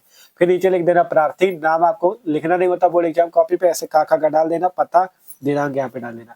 इसी टाइप से कोई भी आवेदन पत्र आएगा आपको देखो कुछ नहीं करना, बस तरीका सीखो कैसे लिखा जाता है। सबसे पहले प्रश्न संख्या 13 हेडिंग लगा देना, फिर इस टाइप से सेवा में जिसको लिखना है उसका नाम, जैसे यहाँ पे शाखा प्रबंधक को लिखना है शाखा प्रबंधक, इस वाले में देखो परीक्षा के समय जिलाधिकारी को लिखना है तो यहाँ पे जिलाधिकारी महोदय, जिसको लिखना है उसका नाम डाल दो, जैसे जिलाधिकारी को पत्र लिखो तो जिलाधिकारी का नाम डाल दो। अब यहाँ पे जैसे भारतीय स्टेट बैंक का था, जिलाधिकारी को लिखना है तो जिलाधिकारी महोदय फतेहपुर, बस इतना लिख दो, ठीक है, इस टाइप से। फिर विषय डाल दो, क्या विषय है, फिर यहाँ पे अपने हिसाब से बना बना महोदय लिख दो, फिर नीचे संविदा निवेदन की भी बना बना के लिख दो, फिर लास्ट में प्रार्थी लिख दो, दिनांक डाल दो, बस हो गया 6 नंबर पद के। कुछ नहीं है यार, बस लिखना जरूर है आपको, छोड़ना नहीं कुछ, ठीक है। तो इस टाइप से 13वें प्रश्न पे आपका हो जाएगा, ठीक है। तो इस टाइप से आप आवेदन पत्र लिख लोगे। अब इसके बाद 14 नंबर क्वेश्चन है आपका निबंध। निबंध आपको कैसे लिखना है, ठीक है, निबंध आपको कैसे लिखना है। अब हम आपको कॉपी पे निबंध की ओर ले चलते हैं, आप लोग निबंध सीख लो कैसे आपको निबंध लिखना है, ठीक है, ठीक है। अब इसके बाद जैसे आपसे पूछा जाता है निबंध, निम्नलिखित विषयों में से किसी एक विषय पर अपनी भाषा शैली में निबंध लिखो। तो निबंध कैसे लिखा जाता है, चाहे जो निबंध आ जाए, तरीका समझ लो लिखा कैसे जाता है, इस टाइप से। जैसे हमने यहाँ पे पर्यावरण प्रदूषण का लिखा हुआ है, सबसे पहले लिख देना प्रश्नोत्तर संख्या 14, फिर यहाँ पे लिखना जैसे कोई भी आ जाता है, आपको बना बना के लिखना है। सबसे पहले लिखो पर्यावरण, जैसे पर्यावरण का लिख रहे हो, पर्यावरण प्रदूषण पर निबंध। यहाँ पे एक हेडिंग आपको लगानी रूपरेखा, रूपरेखा पे आपको मतलब जितनी हेडिंग पे आपको हेडिंग बना बना के लिखनी है। जैसे पर्यावरण प्रदूषण का आता है, पहली हेडिंग आपको देखो, कोई भी निबंध आएगा, एक चीज समझना, कोई भी निबंध आएगा सबसे पहली हेडिंग प्रस्तावना, लास्ट की हेडिंग उपसंहार। चाहे जो निबंध हो, सब में पहली हेडिंग प्रस्तावना, लास्ट की हेडिंग उपसंहार, इतना लिखना है। अब जैसे यहाँ पे पर्यावरण प्रदूषण पर निबंध, तो पहली हेडिंग प्रस्तावना, दूसरी हेडिंग प्रस्तावना प्रदूषण के प्रकार, तीसरी हेडिंग प्रदूषण किस कारण से होता है, चौथी हेडिंग प्रदूषण को रोकने के उपाय, पांचवी हेडिंग उपसंहार, ठीक है। मतलब कुछ भी निबंध है, जैसे यहाँ पे पहला है अंतरिक्ष में भारत के बढ़ते कदम, तो पहली हेडिंग इसमें क्या रहेगी, पहली हेडिंग बना दो जैसे प्रस्तावना, दूसरी हेडिंग अंतरिक्ष में भारत के बढ़ते कदम, फिर तीसरी हेडिंग बना दो भारत आगे भी और विकास करेगा। इस टाइप से अपने हिसाब से बना बना के लिखना है। देखो जैसे प्रस्तावना में इस टाइप से 6-7 लाइनें लिखी गई, फिर जैसे प्रदूषण के प्रकार में 6-7 लाइनें लिखो, फिर इसके बाद अगली हेडिंग जो बनाओ, जैसे यहाँ पे प्रदूषण के कारण, इसमें 6-7 लाइन 8 लाइन बना दो, प्रदूषण रोकने के उपाय 6-7 लाइन बना दो, उपसंहार में 6-7 लाइन, मतलब बना बना के लिखना है। 2-3 पेज का लिख दो, 9 नंबर पक्के के, ठीक है, चाहे जो निबंध आ जाए। पहली हेडिंग बस याद रखो, यहाँ पे हमने कहा ना आपसे, देखो पहली हेडिंग याद रखो, पहली हेडिंग रहेगी प्रस्तावना, कोई भी पत्र आ जाए, मतलब कोई भी निबंध आ जाए, पहली हेडिंग प्रस्तावना हेडिंग डाल के लिख दो, और दूसरी तीसरी मतलब 2-3 हेडिंग बीच में बना दो, ठीक है, और लास्ट की हेडिंग उपसंहार, इस टाइप से। ये दोनों हेडिंग आपकी कॉमन रहेगी, चाहे जो पत्र पेपर में आ जाए, एक पत्र करना, बस तरीके से 2-3 पेज का बना के लिखना है, बस तरीके से आपके नंबर मिल जाएंगे, ठीक है। प्रस्तावना लिखना है, फिर अपने हिसाब से बना बना के हेडिंग बना लेना। रूपरेखा पे आपको मतलब सारी हेडिंग लिखनी है, जैसे पहले हेडिंग प्रस्तावना, दूसरी प्रदूषण के प्रकार, तीसरा प्रदूषण कारण, प्रदूषण को रोकने के उपाय। देख सकते हो इसी टाइप से पूरा पत्र आपको लिखना है, मतलब पूरा निबंध आपको लिखना है, ठीक है। पूरा हमने इसलिए बताया भी, देख सकते हो इस टाइप से पूरा आपको लिखना है, ठीक है। तो आशा करते हैं आप लोग इसी तरह से लिखोगे। अगर देखो जैसे बताया ना, 1-2 बार इस वीडियो को पूरा देख लेना, जिससे आपको पूरा पता चल जाएगा कैसे आपको मतलब कल के पेपर में करके आना है, जिससे आप पूरे नंबर पाओगे, ठीक है, ठीक है। तो इस टाइप से अगर करते हो ना भैया, तो आसानी से, ठीक है, इसी टाइप से अगर आप पूरा पेपर हल करते हो तो आसानी से आप अच्छे नंबर लेके आओगे। देखो पास होने भर के 60-70 नंबर तो आसानी से ला ही सकते हो, 100 नहीं आएंगे क्योंकि पढ़ा तो है नहीं, लेकिन 60-70 तो आसानी से आप पास होने से अच्छे नंबर लेके आओगे, ये हमारी गारंटी। बस जैसे बताया वैसे करके आना, बिना पढ़े आप अच्छे नंबर लेके आओगे, ठीक है। तो आशा करते हैं वीडियो अच्छा लगा होगा। आपसे कहा था जब वीडियो अच्छा लगे तब लाइक करना और चैनल को सब्सक्राइब करना, और एक बार कमेंट करके जरूर बताना कि आज की ये मेहनत आपको कैसी लगी। आप ऐसे करके आओगे तो पूरे अच्छे नंबर लेके आओगे, ठीक है। तो अपने दोस्तों के साथ भी शेयर करना और सब्सक्राइब चैनल को जरूर कर लो। तो मिलते हैं अगले वीडियो पे।